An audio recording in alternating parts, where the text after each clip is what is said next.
Lie. Guns, guns, guns, all I rap about. Guns. Yeah, little bitch, I air it out. Clear it out, we ain't fighting unless we in jail. How much gun smoke can you inhale?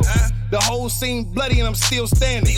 Chopper going off doing real damage. Left his brains on his bitch, did him real scandalous. Surgery look like the doc tryna peel cabbage. Savage, say a joke for a nigga playing. Lie. Guns, guns, guns, all I rap about. Guns. Yeah, little bitch, I air it out.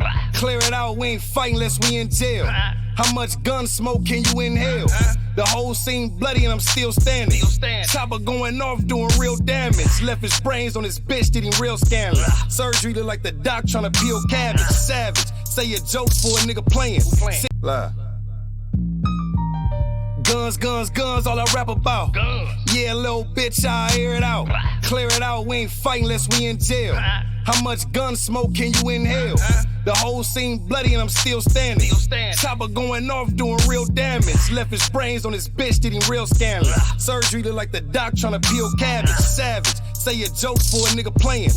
Lie. Guns, guns, guns, all I rap about. Guns. Yeah, little bitch, I air it out. Clear it out, we ain't fighting unless we in jail. How much gun smoke can you inhale? The whole scene bloody and I'm still standing. Chopper going off doing real damage. Left his brains on his bitch, did him real scandalous. Surgery look like the doc tryna peel cabbage. Savage, say a joke for a nigga playing. Lie. Guns, guns, guns, all I rap about. Guns. Yeah, little bitch, I air it out. Clear it out, we ain't fighting unless we in jail. How much gun smoke can you inhale? The whole scene bloody and I'm still standing. Chopper going off doing real damage. Left his brains on his bitch, did him real scandalous. Surgery look like the doc tryna peel cabbage. Savage, say a joke for a nigga playing. Lie. Guns, guns, guns, all I rap about. Guns. Yeah, little bitch, I air it out. Clear it out, we ain't fighting unless we in jail. How much gun smoke can you inhale? The whole scene bloody and I'm still standing. Chopper going off doing real damage. Left his brains on his bitch, did him real scandalous. Surgery look like the doc tryna peel cabbage. Savage, say a joke for a nigga playing. Lie. Guns, guns, guns, all I rap about. Guns. Yeah, little bitch, I air it out. Clear it out, we ain't fighting unless we in jail. How much gun smoke can you inhale? The whole scene bloody and I'm still standing. Chopper. Yo, yo, yo. We live in effect. It's your boy Geechi Gotti, man. No studio and podcast, man. My dog in the building. It's Craig. We here, man. We back in the trap. We had to do it 2 times for y'all, man. Come on, man. I know y'all seen the title and y'all, I thought he was finna see Peezy sitting down. Gotcha. But nah, man, I want to start off with salute to Peezy, man. Yesterday we shot a dope video to my song off of the Gotti album called Is It? The video will be dropping shortly. If you haven't, subscribe to the YouTube channel, No Studio and Network, so you can see the behind the scenes filmed by Ruin Your Day, also by Spitfire, I'm Brilliant, and Slauson Activists, all collaborating with different footage. That's crazy. You know what I'm saying? Putting this together for us, man. Appreciate all of those who came out and supported. You know what I mean? Just by being there, being a fly on the wall, being in the video, anything, bringing your cars out, man. We had all type of fly cars. We had race cars. We had, man, a good time out there, low riders. Everything was all good, man. It was a movie yesterday, man. Big shout out to Ruin Your Day for pulling up last minute like that, man, and making that movie, come to life like that, man. Can't wait for y'all to see the finished product. I already know it's gonna be crazy. Peezy, man, that's my guy, man. Just to talk a little bit about him. Definitely gonna have him on the podcast one day, you know what I'm saying, to come here and chat with us, you know what I'm saying. But yeah, he showed up yesterday, man, to the Grandies. First time in the Grandies, you know what I'm saying. He's been to Compton before, he let me know, but as far as like in the Grandies, kicking it with us, you know what I'm saying, on my side of Compton, that was his first time ever, man. You know, he looked comfortable in there too. Definitely comfortable in there, man, chilling, like man. Yeah, right there at home. Detroit fuck with us the way we fuck with them, you know. We made it comfortable as well, you know what I'm saying. Like he know that it was definitely like wasn't no weird energy. It was all how it's supposed to be when you come to somebody's city, somebody's town. Rolled out the blue carpet, man. Make sure everything was good, man. Dope. Him and his team. It was a good look. It looked like it was a movie out there, like crazy. Man. I wasn't able to pop out to that, but I seen it. I'm like, oh man, my goodness. The whole city came out. Whole city out, man. We shut down Central and Alondra. blocked it off, had donuts going crazy, had all type of wild shit going on, man. We throwing money in the air, twerking, you know, everything. Chicken, about Louisiana. Come on, man, about a 60 piece of Louisiana fried chicken and fucking fries and peppers and all that. If you know, you know what I'm saying? Had the whole special, you know what I mean? It was lit up in that thing, man, you know what I'm saying? And like I say, man, salute to him for pulling up, staying the whole time, thugging with us, man. Even after the video, we still was in there, big kicking and hanging, you know what I'm saying? Like, you know what I mean? Salute to my guy Peezy, man. Free Rio, the young OG, man. You know what I'm saying? On the real. Shout out to Rio, the OG, man. I you know what I'm saying? Can't Free wait him. to see that video. Yeah, the video definitely coming in. Later on in the show. For those who haven't seen it, we will show y'all the 6-minute video of the behind the scenes that exclusive dropped this evening. It dropped earlier today on the No Studio Network channel, so y'all gonna get a chance to check it out here on Caffeine as well if you in the chat, you know what I mean? But yeah, man, how your day, man? How everything going with you, man? Man, it been cool. Like I said, after I seen that, you know, just lit. I caught a little bit of that Warriors game yesterday, man. Yeah. And I see, I was like, oh, Geechi's, his prediction was looking like it was gonna come to fruition. Then that game yesterday ended it, man. But it's still, I think it's going to be a good series, man, watching them fight it out. Man. But the Celtics, man, like if they win this, these dudes are young. That the NBA got some stars on the way story, man. Because they beat Kyrie and KD. They done beat Giannis. Yep.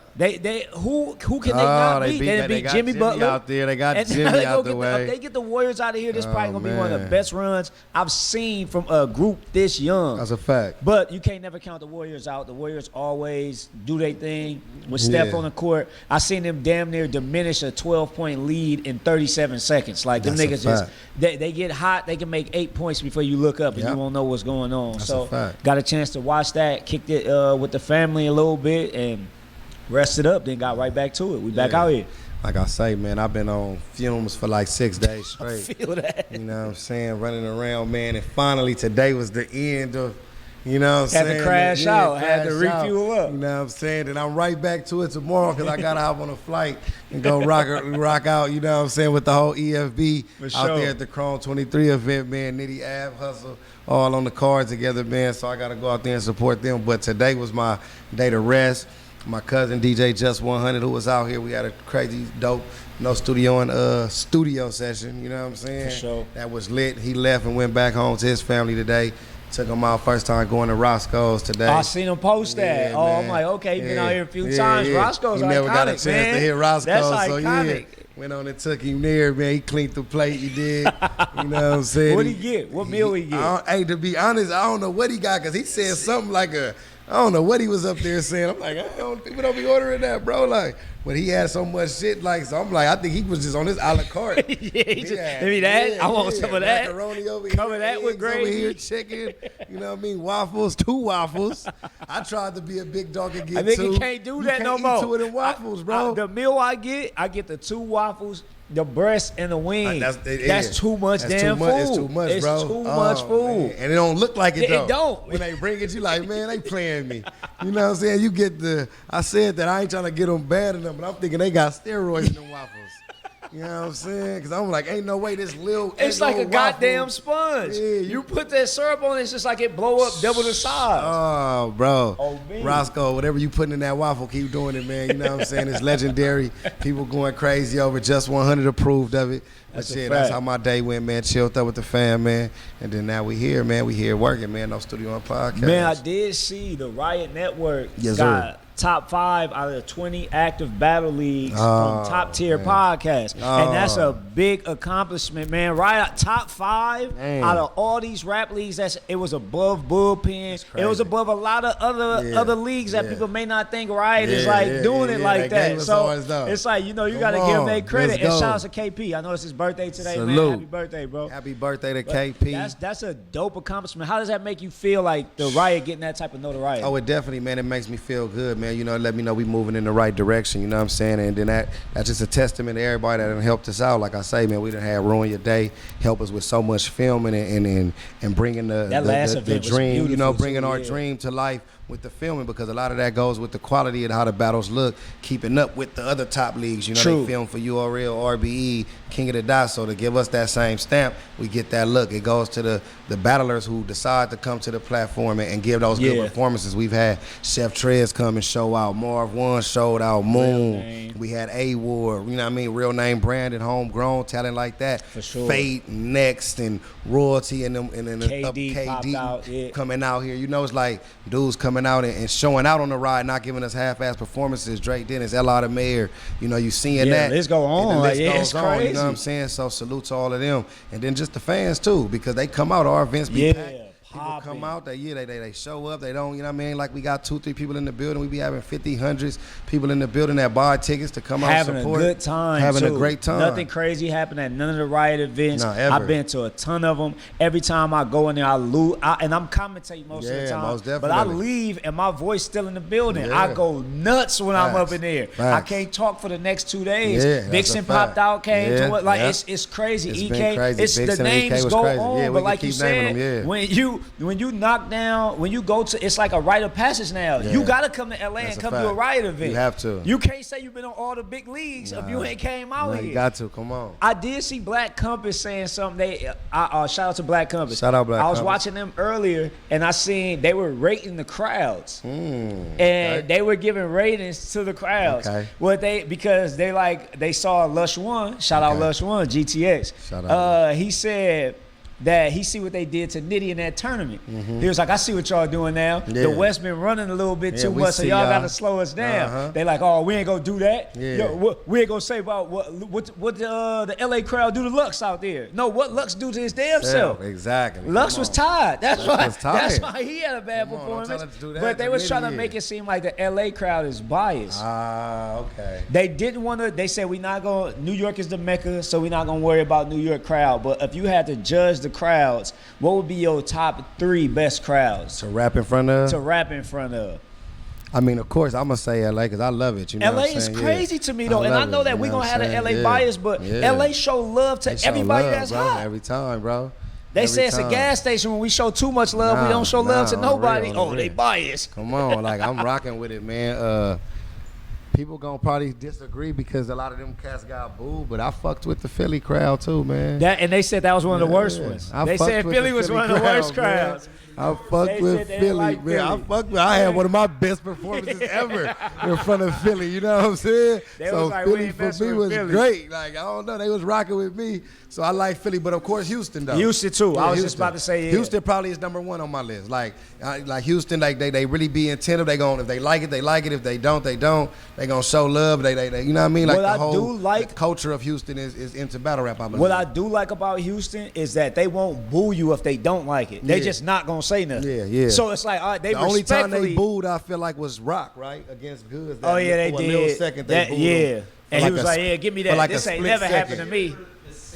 But when he ran it back, they cheered. Exactly. It was like, crazy. What y'all doing? So like that was the only time I think, because Rock was like, what the fuck? This ain't never happened to me. You know what I'm saying? And then they booed Clips for a quick second that he freestyled about what they told him don't boo, and they started cheering. Like, if you boo, your mama suck dick or some crazy shit he said. And they was like, ah! So it's like, sometimes I think it's just like battle rap, you got to just understand the crowd. Sometimes they just be fucking with you too. They a part of the show at that point. That's true. Thousands of people in there, they trying to throw a little wrench in the game real quick. Like, let's have some fun with it, So if you a vet like a Clips who understood it, like a Rock who like, all right, watch this. Y'all probably didn't hear me. I'm going to say it again. You know what I'm saying? Way you booed this. Now y'all, this the hottest bars in the world. You feel me? So to me, I think those for me is some of the favorite ones. But I done been to like some small hole-in-the-wall towns and like small leagues and shit like West Memphis, Arkansas.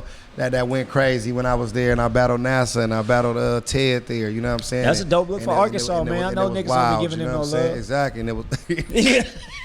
I mean, I ain't never heard a nigga shout out to Arkansas, nigga. The Ark, nigga. We out here. Hey, it's just something you know. They don't be getting no love. Hey, look, they would have not booked me ever again, but now they was showing love. I fucked with them. But yeah, that's dope. Yeah, big up to Arkansas, man. That's a fact. I would love to battle another country, man. Like I still like never got to do that. They played the battle, was it with me and Nitty out there in London. I seen people that showed footage and the crowd went crazy. Everybody said they love us out there in London. So that's my goal to eventually get that London battle, a Canada battle, just stuff like that. Who would you want to battle out like there? That. I mean, I would love to battle like a Shotty Hall. I was about to say, Shotty would be dope. I think battling somebody that's from there would be bigger than battling somebody from out here over there. You know what I'm saying? I think that'd be a good look. Is Shotty even still battling? He been quiet for I know they do the Premier League. They got the Premier Battle League and things like that where they still do their thing. Yeah, and it's a couple other cats out there too, though. You know what I mean? Soul and them dudes were nice. You know what I'm saying? That'd be dope. I'd love to be able to see something like that. Man, international Gotti, man. Yeah. That'd be crazy. International me, man. I ain't on probation no more. None of that paperwork stuff. Nothing stopping me from traveling. I ain't got no ankle monitors, man. Let's get it, man. I've been waiting, man. I'm just on. But they did say that it was almost a general consensus that everybody like Atlanta sucks as a crowd. Damn. That's fucked up. I'm like, damn, like, why does everybody have such a bad taste in their mouth for Atlanta? I know that one event, they were absolutely atrocious. And I the first Genesis event. Yeah. It's like, damn, what y'all People didn't doing? like them at that event. But outside of that, I don't think they've been so bad. I think, like, for me, was it that event? It was, I think the last one, though, when Surf was supposed to battle Cortez, they was into those battles. Yeah, that one didn't seem bad showed love any given Sunday. Yeah. I think Atlanta is the type of place where you got to kind of, like, you gotta kind of mix it up with them a little bit, you know, because they you know what I mean, they like strip clubs, man. They like, you know what I mean, they like other shit too, you know what I mean. So you gotta have the battle, you know, for real though. You gotta have the battle crowd enough to where it's not, ring girls, make it a party. Because I think at that event you could sit down. Remember, it was chairs there. It was a lot of other shit that you could do that kind of probably made them cheer at that one. When you gotta stand up all day, yeah, you do get irritable as you know hell, what I'm saying? man. Yeah, man. Charlotte was a good crowd. Damn, I forgot about them. Was it? I didn't battle on that one, but I know which one you're talking about. No, I did. Matter of fact, no, that first one when I battled JC, they was showing love, but it was hot as a bitch in there. Rally, yeah, that was Rally. Damn, you right. Me and Nitty did a 2-on-2 in Charlotte. That was tight though. Summer Impact. But I think they just did one. Was it the one with was it who just battled? Loso and Twerk and all that was in Charlotte, right? That crowd was good, right? Yeah, so I think Charlotte kind of got a good track record. Yep, for sure. Charlotte got a good track record. North Carolina, period, you know what I'm saying? Because like I say, Rally, they was showing love. It just was too hot when me and JC battled. It was like, that might have been the hottest. That was the worst ever, man. For real, man. For real. Yeah, he was upset, you know what I mean? Bruh, for real. For real? Hell yeah. So people buy drinks, man, like waters and all that. Man, they was selling bottles of water for like $20. Damn. You know what I'm saying? Like, bro, it was crazy. That's how them pastors be doing, niggas. When they put around that collection plate, you gotta go to the bathroom. They're like, oh no, stand for the door. Don't let him go out there. That's the cold nigga. The real, you gonna force me to drink this $20 water? Now, Saints, man. I know we got rent due. But I also know we was at the club last night. And God been treating you good, I see the Benzes out there in the parking lot, and I see the jewelry, and I know this ain't enough. You know what I'm saying? So we gonna pass it back around. We ain't saying, we ain't judging. We gonna close our eyes and we gonna pass it back around. Yeah. If you don't feel embarrassed, go back in your pocket. You ain't nobody gotta see you went back in there again. Man. Bring it back out, man. Bro, you know what I'm saying? It's just mentioning that, and I know this is off the rails, but I don't give a goddamn. I ain't been to church in like 5 years because we had a pastor like that. That was doing bro. that. He wasn't just doing that. He was doing everything in the goddamn house. Oh, man. He was Freak McNasty. That nigga was pastor. Pastor, give me some. That nigga, and it was a whole bunch of Pastor Cavassier, huh? For real. It was that nigga. For real. He'd get a set number that he'd need and he'd write it down. So we'd be like, okay, but the nigga was a mastermind. I ain't gonna lie, nigga. It was a cult. Yeah, he had cult, niggas good. He had niggas like because I don't even trust people. But niggas, we up in there, and bro, church started at 8. We wouldn't leave till 2 in the morning. Damn. It was like a club. Oh, y'all was everybody in that up thing. in there dressed fresh though. They got a brand new outfit. Niggas couldn't wait to go. Everybody was young. It was young and attractive people all throughout this church. Like, I love it here. And we were like, why does this nigga want to keep everybody in the church? Yeah. To come to find out, the nigga had a whole plethora, a whole heap of women that he was dealing with, and he had to keep them on lock so they couldn't have no life outside the church and outside of him. That boy was moving. So he made them all stay at church late. And he'd say, oh yeah, you know it was the devil if they wanted to leave or they had to go leave and do something early. Yeah. Anyway, the nigga would write down his said number and he'll pass the collection plate. Damn. And we'd be like, okay, we'll put them. And he like, we ain't hit it yet, Saints. I know y'all can do it. I know God just gave you a job, didn't he? Didn't you get a raise? And you be come on. Like, I sure did. Y'all better stop a God take that back. Oh, man, I got another 50. I do got another 50. I was being cheap. We find out the number he was writing was like either car notes, rent, daycare, whatever the women need to take care of. They'll put the bug in his ear. Nigga just backdoor it, slide it to them right after the service. Take over there. They go for your phone bill. This one for your rent. This one for I wanted to kill this nigga. Man, I want to beat the nigga. You mean all you doing is got me. Preach. But no, why? But why I am mad, nigga. I'm paying for all this pussy you getting. Can I get a little piece of taste of it? Can I get some pictures or something, nigga? I'm paying for it too. Straight jump at this point. At least give a nigga a word like, nigga, don't be so heavy, nigga. Look out for me. Because now you gonna have a pack of wolves on you. You've been giving back too much. Next time we do the offering, don't worry about it. Yeah, God got you. You know your heart. Yeah, yours on me.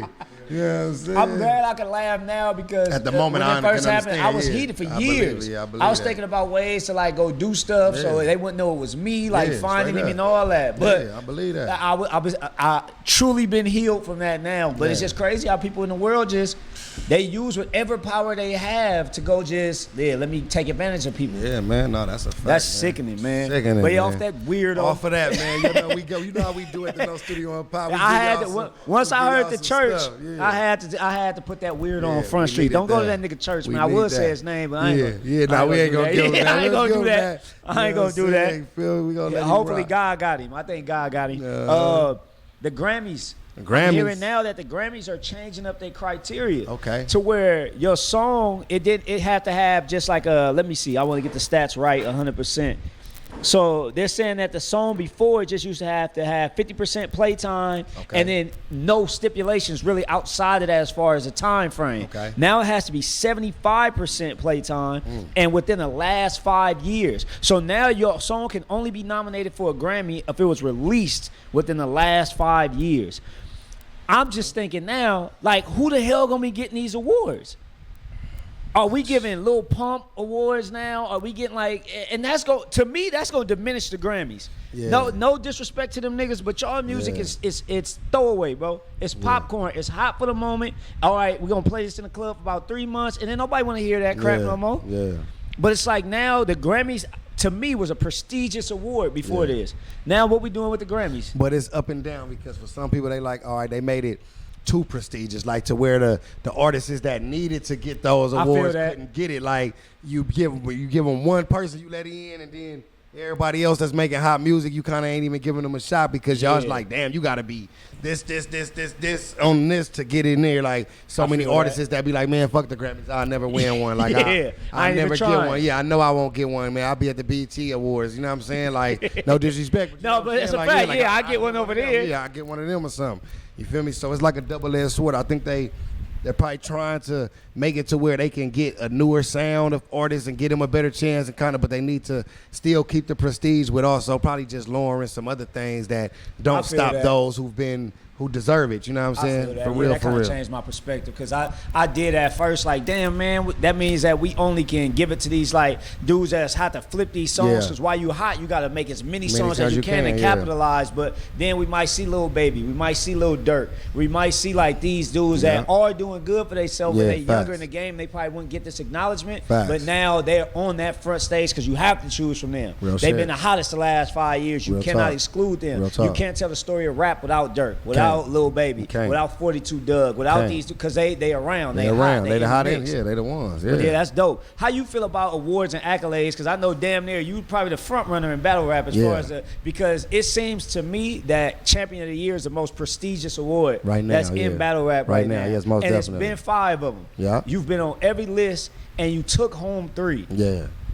How's that not GOAT status? Like, but it's just as far as accolades. How do you feel like when you get that type of stuff? Because it looks like you genuinely appreciate it. Yeah, hell yeah. No, I think it's dope to win that. I think it's kind of like, man, being a kid when you playing basketball, little league, anything, and you win the trophy. Your team wins. It means something. Like you get to take the trophy. Everybody else played all year long, but they didn't take nothing home. You know what I'm saying? They don't get no gold. You know, so it's the same thing for me. It's like, man, that's why I always went so hard because I'm like, you know what? It do mean something to get that. I feel like it is the most sought after award at this moment in battle rap. Salute to Jay Black for putting that platform man, together dope and that you he know did that. giving people I that. see the ring shine. I could barely see looking at it. I ain't gonna lie. Diamond, Jay Black, you come did on, right man. about that Jay ring, Black, bro. Come on, man. We see you, man. We see what you're doing. You know what I'm saying? But definitely, man, it's one of those things like that is where like, you know, as long as you striving for it, you know what I'm saying? I feel like, and then you finally do get it, I feel like that's when you appreciate it. For sure. You know, sometimes I think a lot of these dudes, you know, they act like they don't want it. You know what I mean? I was just you know about what I'm saying? to say So those dudes, like, that's why when they don't get it, then they try to be upset because in reality they really wanted it. Yeah. But somebody who really striving for it and going for it, then he get it and they seeing him genuinely like, damn, he really got it. It's gold. Yep. He got raised his money. Oh my God. You know what I'm saying? He happy and everybody cheering him. They want, now you want it. You know what I'm saying? So I think that's what made it so much more prestigious is that people tried to like not give it the shine at first. And then you see me, I'm able to show up, 2 belts, now 3, all this different shit. I'm able to call myself the champ. I'm able to say this. I can really like legitimately show you that I got more hardware, you know what I'm saying, within the past 5 years, you know what I'm saying? It's like the Oscar of battle rap. Yeah. Like you said, like you not an actor until you got an Oscar award. Just like in music until you got the Grammy. But I would say, and I'm not saying it's just I'm a part of this show, it's no studio on 100%, wherever we at. Yep. But you was the first person, I think you made this award illustrious because when Red won it, said, it wasn't that I'm much. getting this. Yeah. And you, every night, every time you was on stage, every time you was in front of the camera, you like, I'm going for this. Going for this that shit, motherfucker again. I'm taking it. Oh, and man. then it starts to make everybody like, oh yeah, you know, I might, how you not put my name up there? Oh, but y'all niggas didn't care though. Nobody cared at first. Then December come around, everybody cared. Hold I on. did this. You didn't see me do that. Everybody want their acknowledgement because I think that it's a lot of and I don't mean undercover in a DL way, but I think it's a lot of people that don't say outright that they watch battle rap because I think it still somewhat has a negative connotation to it. And I know a lot of NBA players, I've even heard them tell stories. They can't say how much they're into certain stuff because they don't want it to be looked upon or their image to go a certain way. So you never know who looking at this. You definitely don't And know. you have fans of all these people that's just behind the scenes like, man, I wish I could meet that nigga Gotti, man. That nigga a cold nigga. Like, and that could be a nigga in the NBA right now. But I think that what Jay Black did is dope. What he did for the culture, how he uses his platform. He is a staple in battle rap now, and I think that championship that he has now put into play, it's only getting better every year. And the nigga's still doing it by himself. Hey, URL, man, help Black out, bro. Let's make this a big thing. Probably not this year, because I see what y'all doing this year. We know what y'all trying to do this year. But let's make this a big thing, man. Let the leagues actually put in on this, even if they do their own. But make this something big because you want to acknowledge your employee. It's like Employee of the Month. I mean, this year is so all over the place. Like, it's going to be tough. Like, to get it, that whoever been the champion of the year probably don't even deserve it. Probably got 10 losses or something. You know what I'm saying? Like, so... You know, it's for real. I'm even seeing like people saying wins and losses don't mean nothing to champion so it's like, this year's all messed up. Goddamn, that mean nothing? It's a lot kind of messed up this year. Maybe this second half, everything will start making sense and everything will turn up, pipe up the way it's supposed to. You feel what I'm saying? For real. But I definitely is somebody that I feel like this year, I didn't even want my name in the run. I think I already had discussed with that. Like, you know, I kind of think me being on the panel would be dope. You know, I done won it 3 times. It's like, I can't even got no more room in my house for belts, man. You know what I'm saying? You know what I mean? Wall full of belts, man, and rings, man. You know what I'm saying? I mean, this bitch feel like Jordan. You know what I'm saying? And what else is dope about the belts is it take me back to like wrestling. Like, I was a huge wrestling fan when I was a young nigga. Like, being able to just hold up a belt like that, like, it make you feel a certain way. To me, it's dope to just be able to be like, I say it all the time, like, when my kids are coming there and to see that shit and be like, they tell their friends and stuff, like, man, my dad, he the battle rap champion. Like, he the best battle rapper in the world. Like, you feel me? And you know what I'm saying? So, for me, that's always amazing. You know what I'm saying? Feel me? And I know I got the best belts. I seen O-Riz, I seen Chillers. Yeah, you know? That's true. You know, that's true. Yeah, that is true. You feel me? They belts is kind of like, you know, you see, I don't even think Chiller ever wore it. And you the only person that's never completely fell off after you won the belt. Yeah, that's what I'm saying. After Red won, fell into off. A black hole. Man. Chiller Jones is out. I don't even know if the nigga been on Smack 5 times since. Hell no. God damn. Yeah, that's what I'm saying. It's like the Madden curse. I'm the only motherfucker that broke it. Except for you, yeah. He the only one that can win it. Everybody else, they win it, nigga. They whole year go down the drain. You know what I'm saying? But I think just going back to the awards and the accolades, what's really sad to me is like with them doing that time frame, the timeless like R&B music is starting to fade away because we're not having that genuine R&B anymore. And just like when you got the Ushers and you got the Lloyd when he was out, you got the Jay Holiday and like all them niggas, like Chris Brown probably the only one we got now, even T-Pain. Like it seems as if they're straying away from music. And speaking of T-Pain, himself, he said he's big into streaming now. He streams on Twitch. And he said within the last 4 years, he's made more money on Twitch playing games, which he's horrible at, than he has with his music. So I think what can we say about the music industry within itself, and what does that say about it? Is that T-Pain was probably one of the biggest artists of his time, and now he like, you know what, I'm picking up the controller more and putting the microphone down because this bag I got. I think that just goes to like the culture of like what people are into right now. I think streaming right now is huge for just a lot of people. It's not just him. I'm seeing T Grizzly and he's got a crazy one. I think Sauce Walker, and these are dudes who not even like probably had as much mainstream success as T-Pain. That's true. So imagine him playing a game and things of this nature. You got millions of people that tune in because it's people that's not even rappers that play the game and get millions of people that's watching them and sending them money, sending them things to keep it going. I think the culture always had. People always play video games. You got, you know what I mean? Got to keep it real. You know what I'm saying? That's since kids, it's nostalgic. You know what I'm saying? We gonna play games. We up until our, people 50, 60 years old that still jump on that Madden and do their thing. You know what I'm saying? Still buying it when it come out. They in their room playing the game, and it's like that. So I think it's something that's like. And then me, I'm somebody that's like, man, I'm one of them dudes who sometimes I done played the game so long that I get tired of playing it. I set the team up the way I want to watch the computer play. I sit back like, shit, let me see who will really win if I put Michael Jordan over here with Kobe here, put Magic over here with Bird, and let me see who will win real quick. So some people don't be wanting to play. Some motherfuckers will watch, so to watch somebody else. That's real. You know what I mean? It be like that. Just like when we playing the game in the house, and it's me versus you, but it'll be 5 motherfuckers. It's like watching a real game. It's like watching a real game. But it's even the trash talking, the banter. Trash talking. Because you know, like if you playing Madden and 2K, for a while, there was the only 2 games I was buying. Facts. But me and my cousins and my brothers, we damn near fighting. It's so intense. It's so intense. Nigga, you trash. You trash. And you watching and you enjoy it. They talking shit. Then they got the Grand Theft Autos and all that. Where now it's even, and then on those PCs and things, there's so much other stuff you can do. Like with that stuff, man, they can play their own music, start their own clubs. It's all kind of shit. Having parties, gaming parties where everybody will meet up with their avatar and go to a club so it's like on the computer. There. It's like they living their life. What movie was that? It was a movie like that. You could go in there and you would plug yourself in, and your avatar, you could go walk around with your avatar in this virtual game. I remember what you were talking about. So you go in there and get it popping and everything through the game. I think we moving more and more towards that. At least that'll save the hell out of some STDs. I know somebody in the chat don't know the Ready Player One? On me. No, that movie was dope. The other one I'm talking about, it had the Michael C. Hall was in it. Michael C. Hall. The nigga that was Dexter. I remember Ready Player One. Jay Black in the building though. Ready Player One. We didn't even see you down there. Jay Black said Ready Player One too though. Yeah, the one is it called like No Game or Get? I think was Ludacris in it. It was a chick though, but she like had to do it because there was no other way she could make money, and she kind of prostituted herself throughout the game. It was kind of dark. Yeah, that movie was kind of dark. Shit, like, you know, that took a wild twist. She couldn't make money, start prostituting herself. Like, shit, man. Because you know what? Even though you were an avatar, you controlled a real body. Because people, for their job, they had to go punch in and use their actual body, and you could go make them do whatever you want them to do.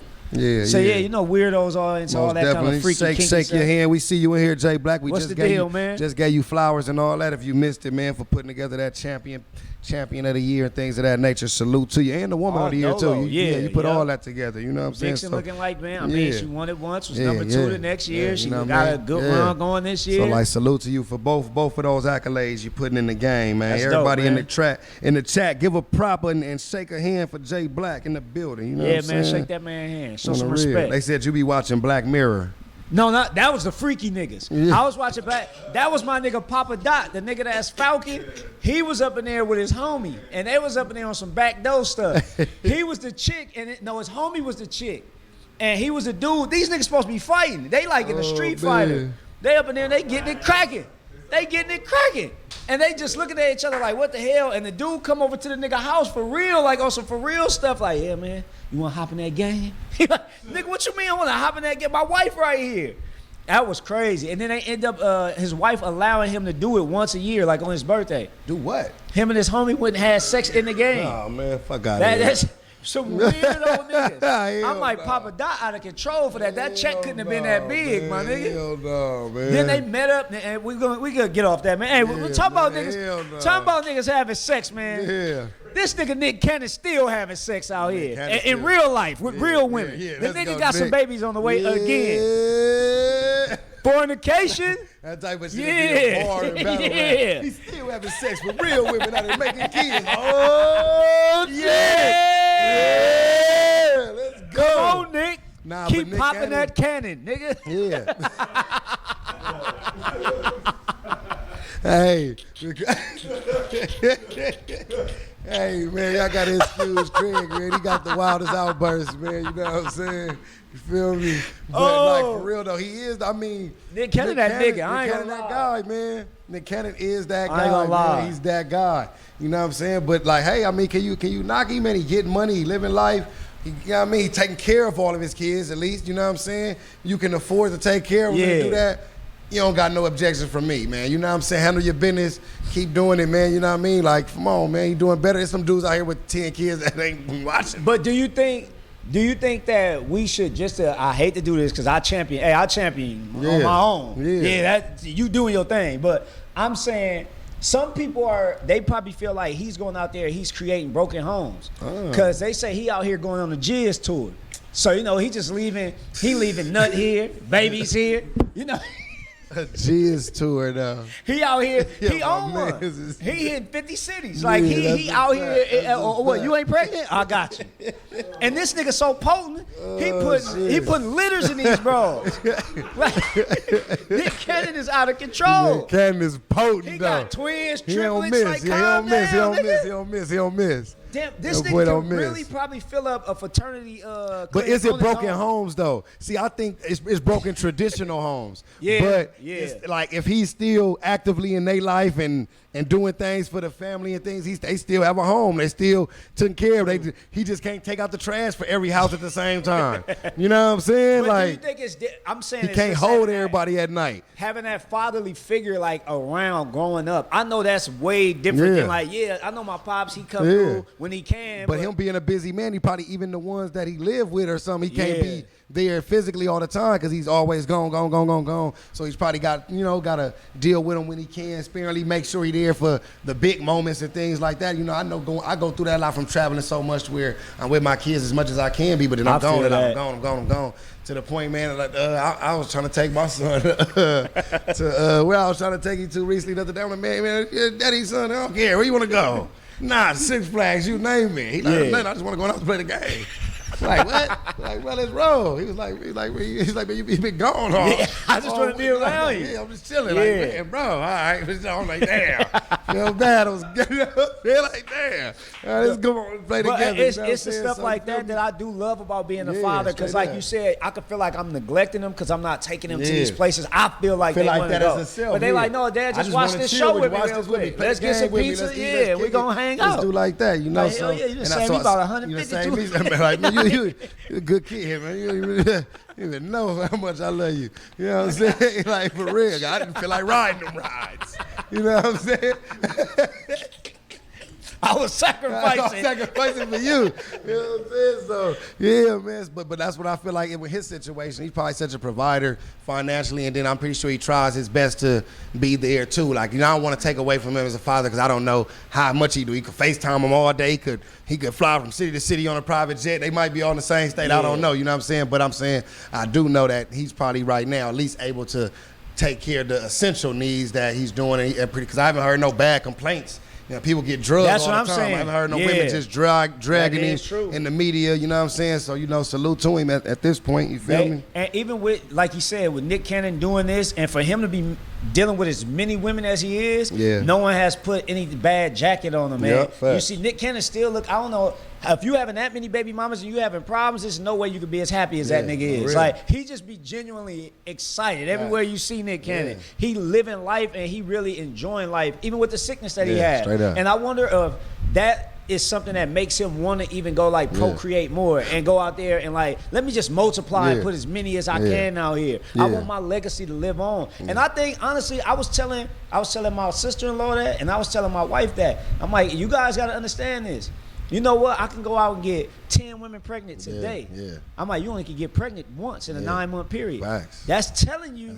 I'm supposed to be going out here planting seeds. I'm supposed to be saving the world. I'm supposed to put out. That's I'm my out here creating, God-given duty. I want to create. He said to so go out here and don't multiply. never end. It's up to us. Like, we got to keep this world going. Agriculture, man. I'm working. I'm out here working.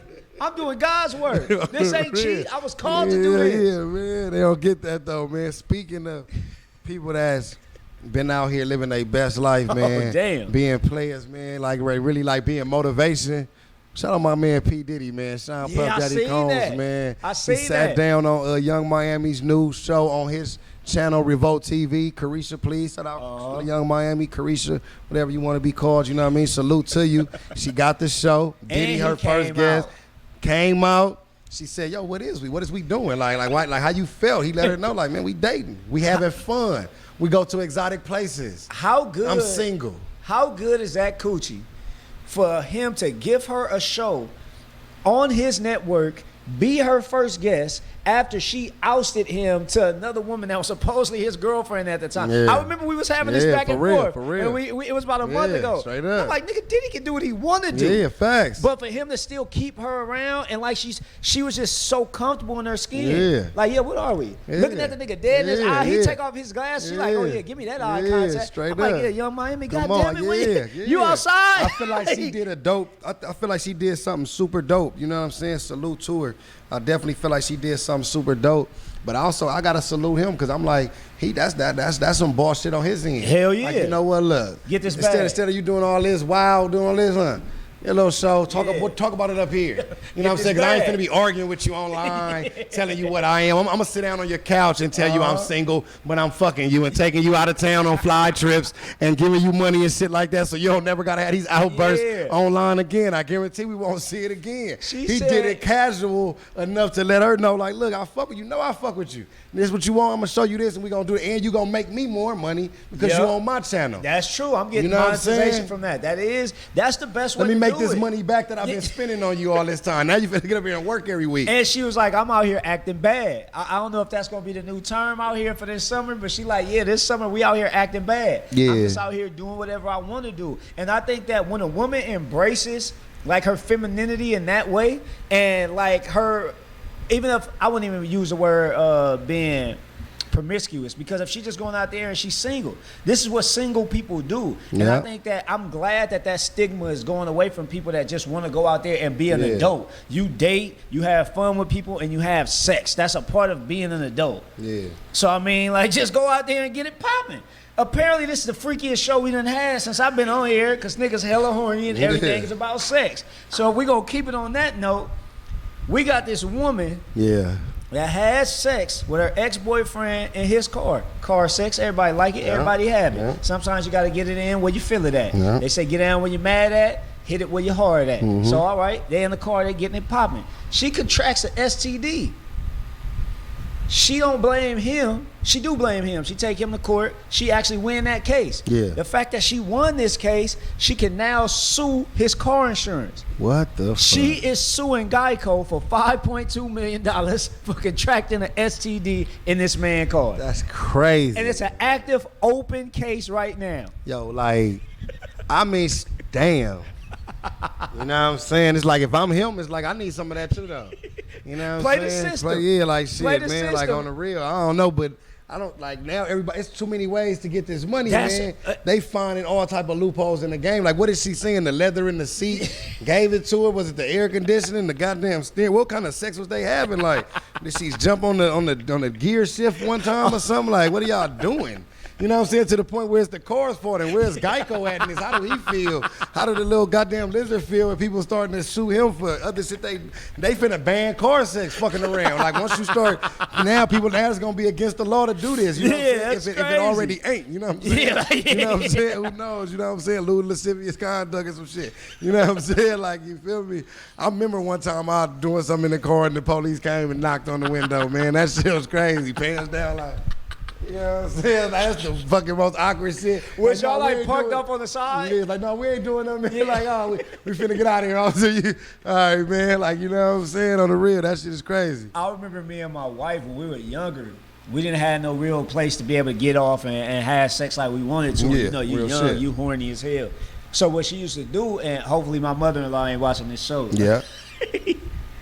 We would go to church. She was like, oh, yeah, me and Craig want to go to Bible study. Yeah. So we like, all right, cool. She'll go park, and she's like, you know what? Yeah, I'm a little tired. We just going to rest in the car. I'm like, yeah, I'll just sit with her, make sure she cool. Yeah. Church parking lot, we used to be getting it cracking. Damn. In the church parking lot. Saints and sinners. You know, hey, I ain't never been that crazy, nigga. Church parking lot. And mother-in-law car in the back. Man. Hell no, y'all could have went down the street, man. God looking down like, red boy, man. Boy, just don't know. I had to make her an honest woman after that. Like, damn, you done gave up the coochie in the church parking lot? I got to, come on. What kind of harlot are you? You goddamn. Come on. You goddamn Delilah? Yeah, church parking lot. Church parking lot is over after that. She's a Jezebel. That's what she is. She made me do it. That's a fact, man. But yeah, it was some good times. Like we used to. We even used to be like, oh yeah, blindfold me with this shirt, like, and we getting kinky in the church parking lot. Blind, oh yeah, y'all was having role playing shit, man. You had her dressing up like a nun and shit. You know what I'm saying? Like, you know what I'm saying? Like, nigga coming out with the pastor robe, like, you know what I'm saying? Holy real quick. Like, you know what I'm saying? We gathered here today for a little bit of love making, and you know what I'm saying? If you turn over to the book of ejaculations.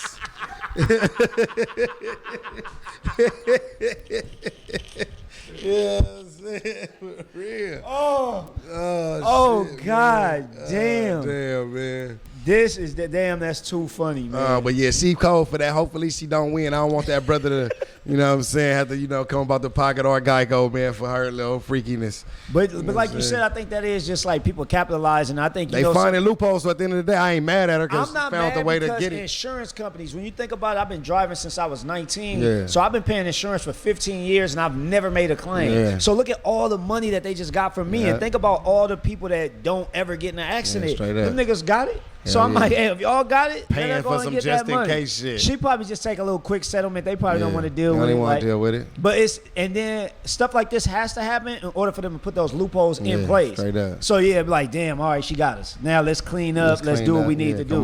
Even though that's crazy as hell that the judge even let that judgment go that far. Hell yeah. That's out of control. Hell yeah.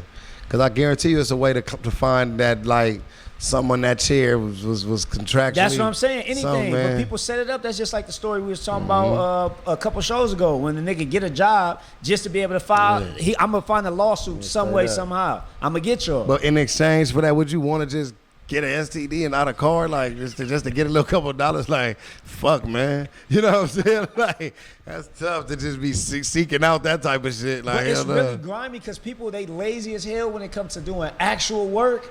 But when it comes to scamming and conniving, like, they'll do whatever it takes. Hell yeah. Like, even the people with the fake, when they got the fake little posters up at the funeral, motherfucker can't do no real job, but they can scam the shit out your ass. You know what I'm saying? They go overboard, got the greatest plans ever. $1 million dreams. Like, oh, some bro, you put this brain to some fucking other shit, man. You could be, you know what I mean, doing this shit forever. Was telling me today, he said that he's read this story where somebody was getting a house built. They're getting this custom built house, and I think the house is 8 months away from being finished. They go check out the house and see how the build going. It's niggas in their house. Damn. They like, what the hell? What y'all doing in here? And what happened is somebody said it was their house, and they let them move in, gave them a fake lease, put their name on it. Damn. And they like, here go the lease right here. We got a lease to be in here. And the people tried to call the cops. The cops said, we can't do nothing. Okay. He was like, legally, they got a binding contract, even if it wasn't from you. And this is the squatter's rights. Yeah, because we don't want to just put rights. people on the street. Yeah. So they said, legally, those court proceedings can take anywhere from 6 to 18 months. Yeah. That they be able to stay in your house that you getting built right now. You ain't even been able to walk over the damn threshold. And up. people already living in your house. Straight up. Damn. But like you said, niggas scamming like, oh, this house, oh, ain't nobody here. Let me go do find this. me a mansion. One of them, next time I'm in the Airbnb, let's just stay in that hole. Let's write us some shit. We ain't going nowhere. Try to put us out if you want to. We going back to Charlotte. That's our shit. You know what I'm saying? We back in that motherfucker, bro. I ain't gonna lie, bro. I'm finna sign it. Oh yeah, man. I don't know if every other state is like that. I know California is like that for sure. California like that. But yeah, like you said, what's stopping me from just going in the house, writing up this fake lease? I'm in here for 8 months, rent free, everything. At least, you know what I mean? At least for a couple months, man. Fuck it.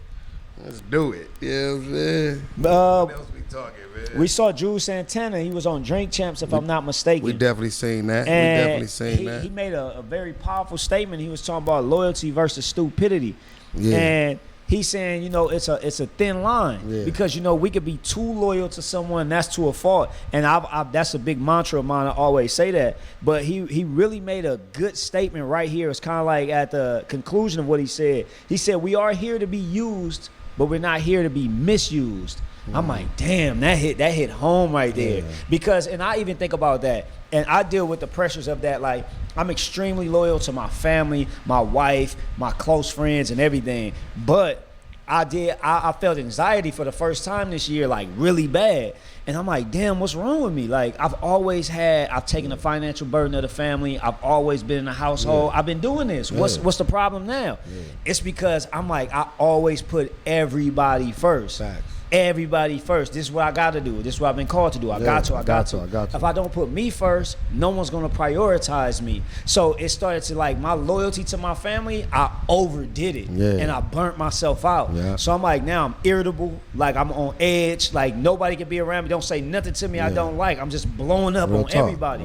So thank God we were already going to our counseling with our therapist. She was just talking to me separately, and I think Kent actually gave me some advice, and it was so simple. Nigga said the simplest thing ever. He was like, bro, you gotta take it a step at a time.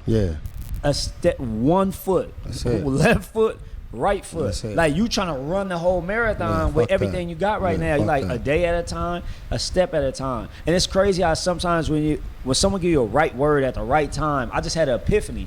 He said that, I'm like, damn, bro, like, you really just changed my whole outlook on that. I was probably down for about 2 more days, and it just got it right back together after that. That's real. But do you think that, what would you call, just for advice for people that probably don't know the difference, what do you think that line is when you cross it over loyalty and it becomes stupidity?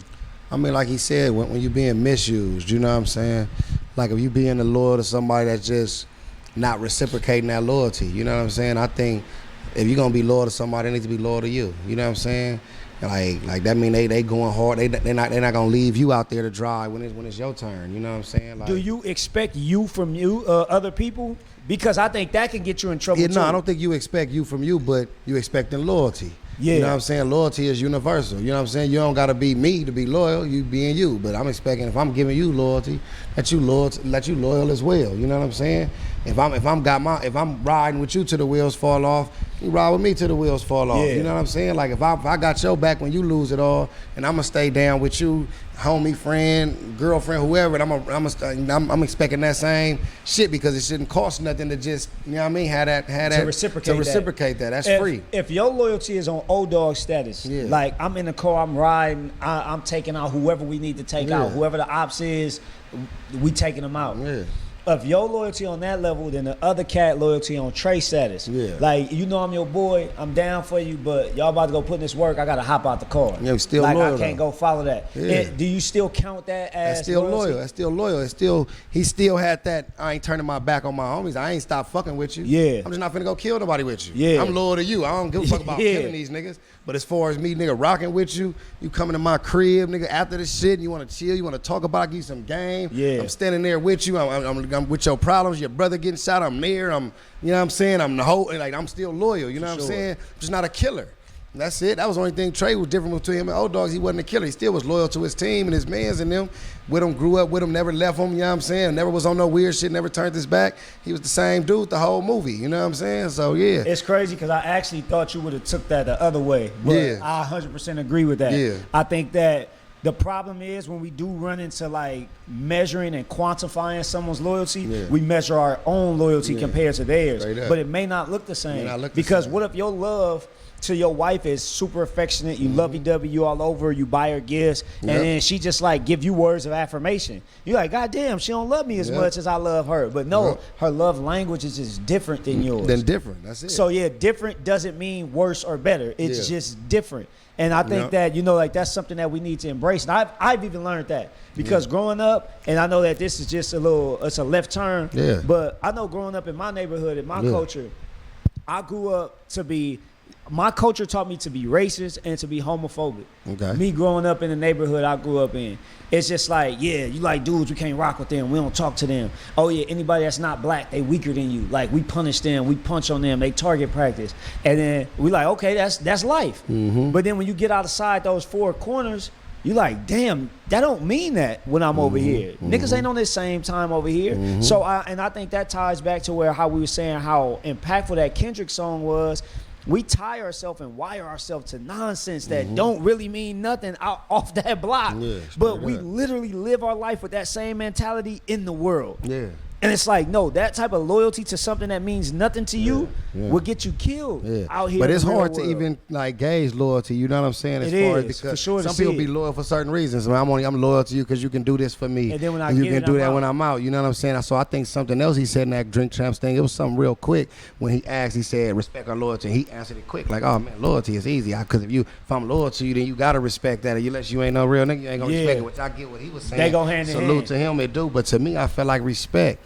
Because I feel like if somebody respects you, like the way, like real respect, like I respect for you, they not gonna misuse you. They not gonna do none of the shit that somebody that could be fake loyal to you only because of what you provide. I'm only loyal to the opportunity. I'm only loyal to this right here. If a nigga respect you, it's like, look, even before I ain't even gonna lie, big dog, I can't even fuck with you on this because of this. You know what I'm saying? I respect you too much to even waste your time. You dig what I'm saying? Like that's lead more to where you're gonna get real loyalty if somebody respects you. That's real. You know what I'm saying? In my estimation, I think respect is the key to the world. If motherfucker respects you, you're gonna get dealt with different than somebody you don't respect. Would you take respect over love too? Yeah, because if you respect the motherfucker, you're gonna love them right. You know what I'm saying? Now I feel like love is God is love. Love is everything. You know what I'm saying? It's definitely that. But I feel like some people don't even understand the gist of how much love is. You know, so when you when you take love to such certain heights, some motherfuckers that's not love. Like, you know what I mean? Like, nigga, it is though. You know what I'm saying? Like, cause I can be totally in love with you. Let's say you totally in love with somebody, but nigga, I love you enough, nigga, to let you know, like, nigga, I'm trying to fuck all these other bitches. You know what I'm saying? Oh, that's not love if you want to fuck them. Like, you know what I'm saying? That now you correlating sex with love at this point. You dig what I'm saying? So for me, if you respect a motherfucker enough, you're gonna take that over that because you're gonna respect them enough to understand whatever they saying. Like, you're gonna listen to them because you respect them. Like, I understand why you said that, even if you don't deal with it. You know what I'm saying? You're gonna respect them enough. So it's nothing that you would say you would rather take over respect, because respect is the money and power. Respect is the umbrella. Because nigga done changed the game. I want money and power. But that is that. I never even looked at it like that. Like, respect is the big umbrella. And if you have that, everything else falls underneath that. Because you could kill somebody that you love, and somebody be your enemy, and they'll respect you, and they'll see you with your kids. Like, I ain't gonna even on get the real, like that, straight man. up. Like, or you respect a nigga enough to where you like second guess before you do your move. Like, man, I ain't gonna lie, he one of them ones too. You know what I'm saying? I respect it. Like, I'm gonna figure it out before I do it like this. Like you say, love will get people killed sometimes. Cause you know what I mean? Like, you would love a motherfucker to a fault. You know what I'm saying? And that, love make you blind too. That's definitely a real thing, and you never see like the nigga stab you in the back. Like, it could be love for a friend, like you said, agape. It's brotherly love, Vallejo. It's Philadelphia. It's a ton of different types of love, but they all kind of one and the same. I think we attribute them the same. If you respect somebody, you can love them right. You know what I'm saying? Because you can't love somebody without respecting them, and then that love look different. On the real. That's real. Like, I love you, I don't respect you. You don't see motherfuckers that don't respect their partners all the time, respect their friends all the time, but they love them though. Like, man, I love that nigga, man. You know what I'm saying? But that nigga's a bitch. You know what I'm saying? Like, damn. You know what I'm saying? Just keeping it real. It's my nigga, I love him to death. He a bitch, though. Like, you know what I'm saying? Like, feel me? And you can't say that, just be genuine. Like, 100% genuine. I don't respect his gangster. I think he a sucker, but I love him. You know what I'm saying? Like, on the real, if he need me. You know what I'm saying? Like, you know what I mean? For real. It's like that. Ace Metaphor. He said that if a woman allows a man to lead her, it's a privilege. Leadership is earned by earning her trust, considering her and the family. Men are not entitled to unconditional submission. You're looking for a slave, not a wife. And this is a man that said this. Wow. And my stance on this, I'm like, no, first and foremost, we have to understand where marriage come from. And if you're going to get married, you have to, I don't know why people don't get married if you're not under a certain belief, because your marriage has to be based upon a belief system. Some sort of belief system. That's how you have to even want to make the marriage happen. So me being a Christian, I am made to lead. That's everything that's in the man is to lead. And if you're taking a ring from me, what I'm proposing is I'm going to lead our union for the rest of our life. I'm not saying that you have to be a subordinate. I'm not saying I'm going to sit you in the corner, you sit down, shut up, you'll make no decisions. But a real leader knows how to let someone else lead them as well. When the right time comes. That's not saying that's not saying I'm a tyrant and everything has to go the way I want it to go. But I think it's the misconception and it's the jargon that men spit out like this is that I'm not looking for a slave. When a woman say that she wants a man that's financially stable, that can build up her confidence, is she looking for a life coach or a father? No, she's looking for someone that she can trust to be her protector and that she can lead, that she can stand behind and allow him to lead. But I definitely want to know how you feel about that. I mean, the same way. You know what I mean? I kind of agree with that one on that one, man. Like majority, I agree with that. Like I feel like you have to be able to lead, though. You know, I feel like that's just the way it is. Like, it's not a disrespectful term. It's not trying to make you submit, not trying to make you bow down. It's basically saying, like, yo, I'm gonna get us where we supposed to go. I need a partner to help me with that. So it's gonna be times where I'm gonna fall to the side and let you lead the way, but the whole time I still know the direction. I might, you know what I mean? I'm leading you to be able to do this, just like coaching in basketball. You know what I'm saying? That the coach sometimes might can't dunk like LeBron, but he's know how to tell him this is how to get to that dunk, though. You know what I'm saying? So this really your team, but you know what I'm saying? But I'm just coaching it. You know what I'm saying? Like, yeah, I'm leading us to the championship with my expertise and the other things and experiences, because men and women have different experiences growing up all the time anyway. It's different things that they've seen and different emotions and different logic that they are built upon. You know what I'm saying? One of my partners just told me recently, like, you know what I'm saying, the tough thing about women is they deal off how they feel. You know what I mean? So no matter what you say and how much that you can break it down to them logically, mentally, and really, and it make total sense to another nigga when you tell them, like, yeah, what the fuck, she didn't understand logic that? To logic. Yeah, you know what I mean? But they, you know, they feel like, yeah, I hear you, but I feel like this. You know what I'm saying? Yeah. So that's why I have to lead, because if we just deal off feelings, because a motherfucker might bump your shoe, and you know logically it could have been an accident, but you could have felt just like, nah, he did disrespect it and just pop off, and it's like, hold on, nigga, that wasn't really what it was. You didn't even give logic, be like, hey, yo, bro, you hit my shoe. Well, oh yeah, my bad, I didn't even see you right there. Had that thing, you know what I mean? But you just going off feeling. It's like, oh, my feeling mean I feel like slapping any nigga that touched my shoe, because I just bought these motherfuckers. You know what I'm saying? So that's where the leadership comes in. That is just being able to kind of hone that. You know what I mean? Because they're naturally like that. It's not. That's just already how it is. Yeah, that's not being misogynistic at all. Because my wife literally tells me that. She's like, it's just like I let my emotions overtake me, and I tell her, like, that's when you make the worst decisions in your life, when you're at the peak of your emotion, because logic is out the window. You're not thinking about the outcome. You're just thinking about how you feel right then. And she's mad. She always gets mad at me because I tell her, your feelings are not facts. And she hates when I say that. That's a fact. But I'm telling her, I have to let you know, just because you feel like that now, if you calm down, your thought process is going to change, and you're no longer going to feel like that. So now, was that a lie, the way you were feeling? No, exactly. You know what I mean? It sways too much. Exactly. But the logic going to still remain exactly. The fact will still be the facts, no matter how you feel about it. The fact is, if I go out here and I slap a police officer, I'm going to go to jail. I feel like I shouldn't go to jail for that. Exactly. They don't give a damn what you feel like. You're going to jail. Exactly. What I do hate and what I stay away from is, I will ask this question first. It's a documentary out right now, and it's called "What Is a Woman?" What is a woman? And a man, the man that's sorry, I don't even remember his name, but he's getting a hell of a lot of backlash for this. because I don't know if it's probably because he put it out during Pride Month, but he just wants to know, how do you define a woman? Okay. And he's asking people this, and people are like, oh, that's an offensive question. Like, why would you ask me that? Yeah. But I would ask right now, and I would flip for us to give our definition of what we believe a man is. What do you think it is to be a man? To be a man, okay. That's a good question too, though. You know what I'm saying? I feel like to be a man, first off, you have to be like, it goes back to what we were saying, have to have some type of leadership quality. You know what I'm saying? Being able to stand up on your own too. I feel like a man is somebody that's already looked at as somebody that can stand up on his own too. That means alone. He can be alone by himself and still be able to get whatever it is he's trying to get out of life. He don't need a big crowd. He don't need a woman. He don't need kids. He don't need, because he's a man. Like we're raised up to be put into the world like, yo, you got to figure it out. You know what I'm saying? Like, once you a man, you're supposed to be able to get it. So a man is somebody that's supposed to be able to stand up on his own too and get it no matter what. No matter the chips fall down, he can't give up. There's somebody that is nothing can stop you from handling your business when you're a man. A true man is like, I'm gonna get it done. I don't give a fuck if I don't got nothing. If I'm dead broke, I still gotta get up tomorrow with my chest out, head up, and figure out what I'm finna do tomorrow, and I can't make no excuses about it. Yeah. If my shit go all bad, I end up in jail, I gotta sit up, same shit, chest out, I can't make no excuses about it. You know what I'm saying? I lose it all today, there's no excuses.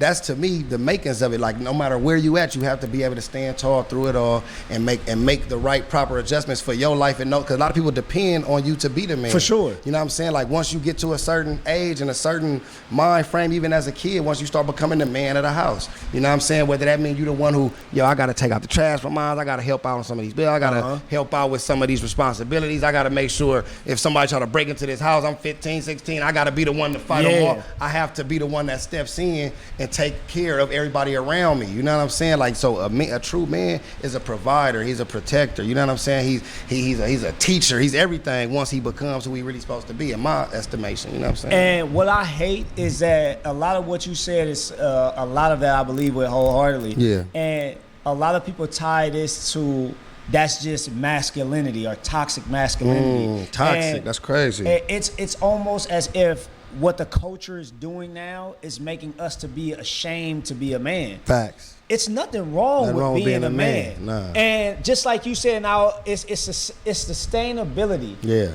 I know how to make this go and make it keep going. Yep. And what they don't really understand is, to be a man, I think this is one of the biggest things. I agree with everything you say. Yep. And I'll put the cherry on top with it with this. I think it's selflessness. A real man is selfless. Yeah. And why I have to be selfless is because both of us, speaking just from where we come from, we got kids, we have women. Yep. I have to say, okay, my kids can go before me, my wife can go before me. Yep. And that's not even it. Let's say we stacking up a totem pole.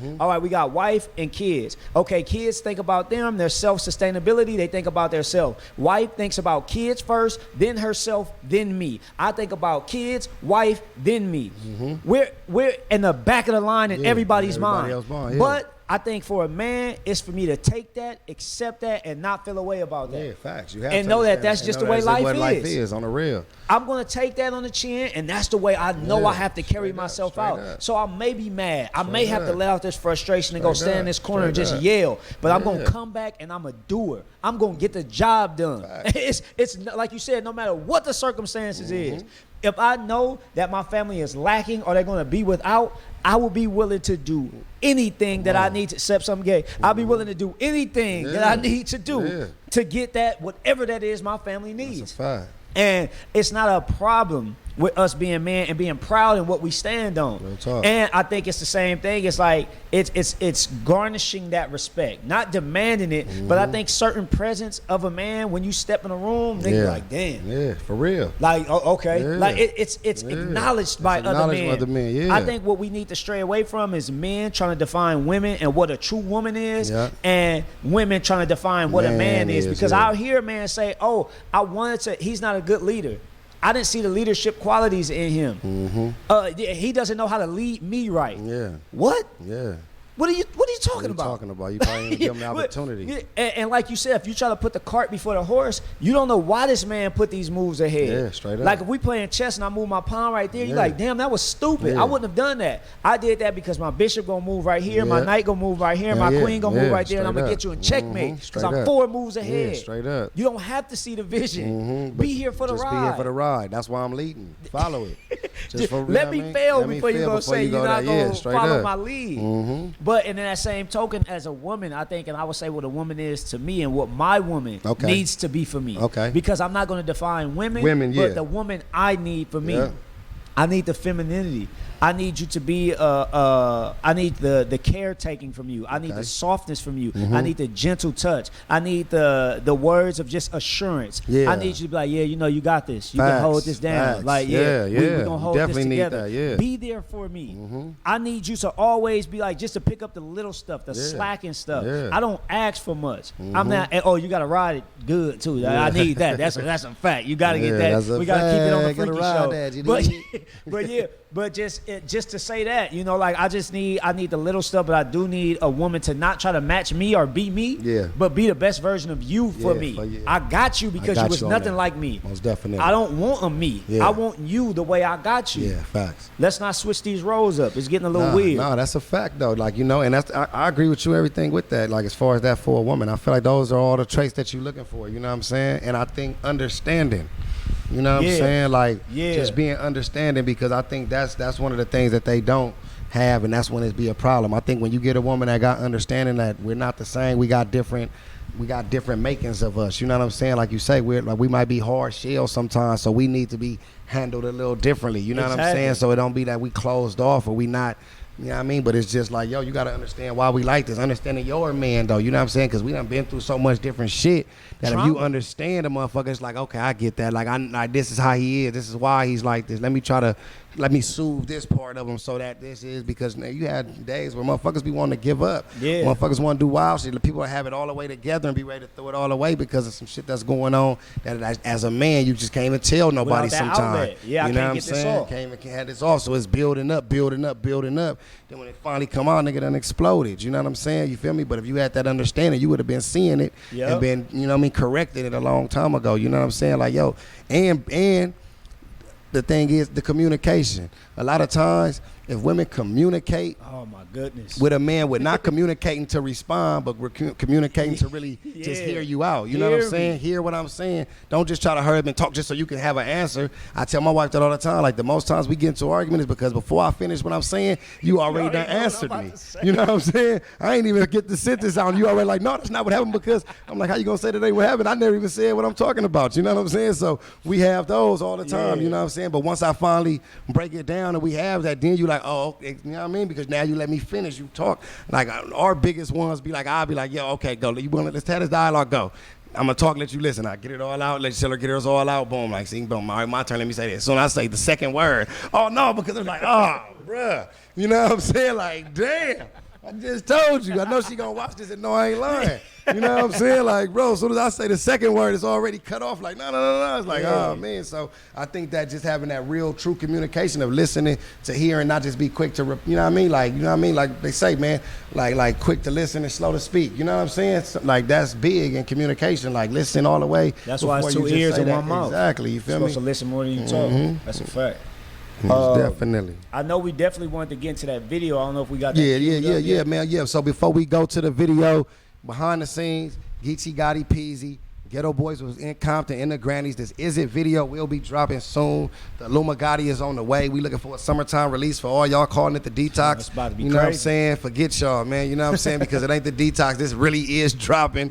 You know what I'm saying? We got more music coming, and a lot of big names, big features on this thing, a lot of dope production, you know what I'm saying, on this right here, man. It's big. Behind the scenes was in Compton. Shout out Ruin Your Day. Like I said, Spitfire, Schloss and Activists, everybody that pulled up, man, all the cars. Y'all finna see a lot of wild stuff. And there's more coming too. More behind the scenes, more stuff dropping and all type of stuff. So y'all stay tuned and y'all watch this video real quick, man, as we take a little intermission, man. Tune in right now, man. We finna show y'all.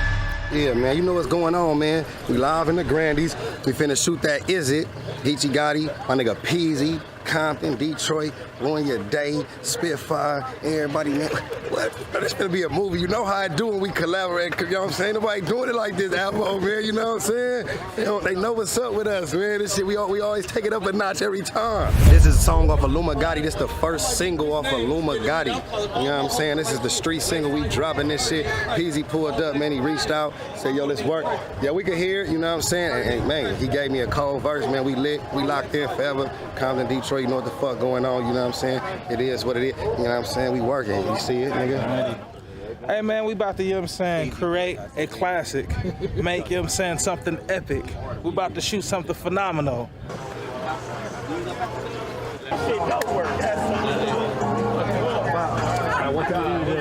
Man, we out here fucking around, touching the people, spreading love. I'm out here with my nigga Geechi, the biggest in the world. Appreciate you, my nigga. Thank you for bringing me to the motherfucking, to your home, my nigga. You know it's love for life. You did, Ghetto Boys. Traffic like that. I'm telling you, get on. Yeah, we can get on. That's it. That's how we gonna end it. We gonna start. We gonna take over the fucking freeway in Compton, live on this bitch. You holding him? Hey, right. He wanted to. Look, you know what I'm saying? Yeah, nigga. We outside all the fucking way. Nigga. We louder than our motherfucking bitch talking. My boy, you made it. You about to go crazy?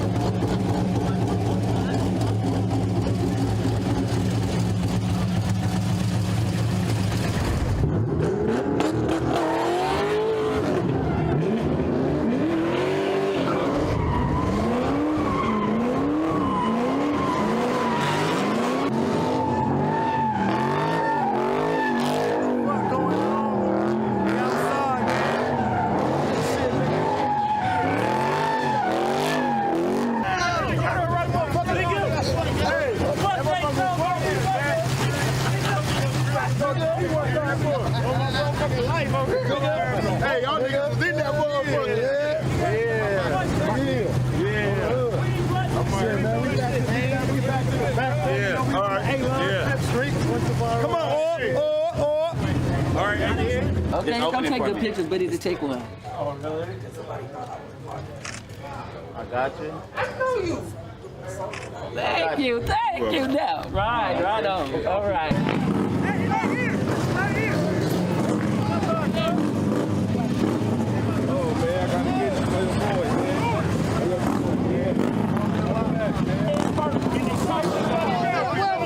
We all saw my good people, my work, bro.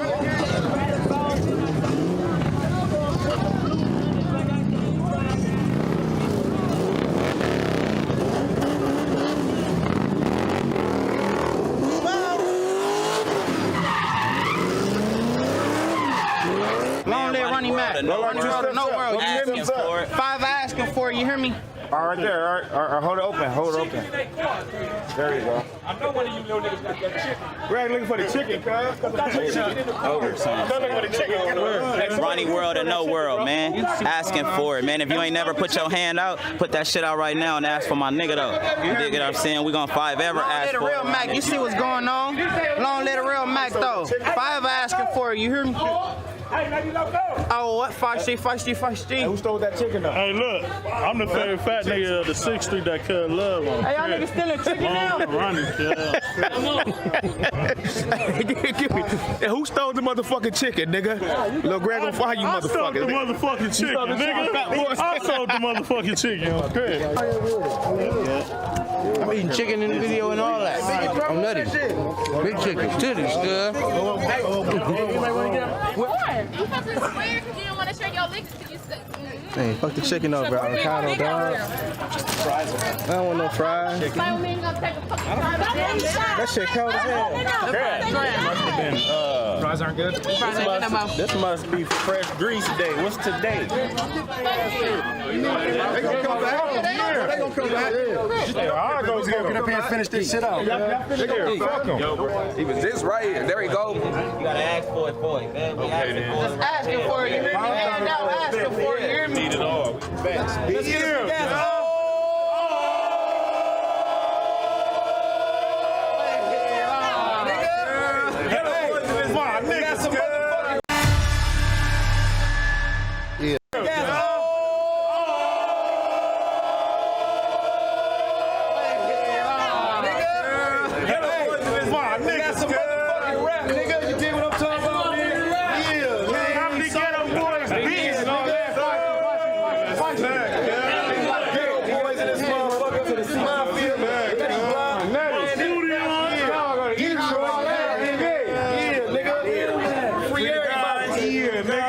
That's dope, man. That's a movie right there, man. That's a motherfucking movie right there, man. We live in George, man. It's a real apartment. Yeah. We did that, whoa. We did that, whoa. Yeah. We did that. Shut the whole fucking city down. This going behind the scenes. Shut the whole fucking city down. Come on, man. Her whole city shut down right now. They're talking about us right now.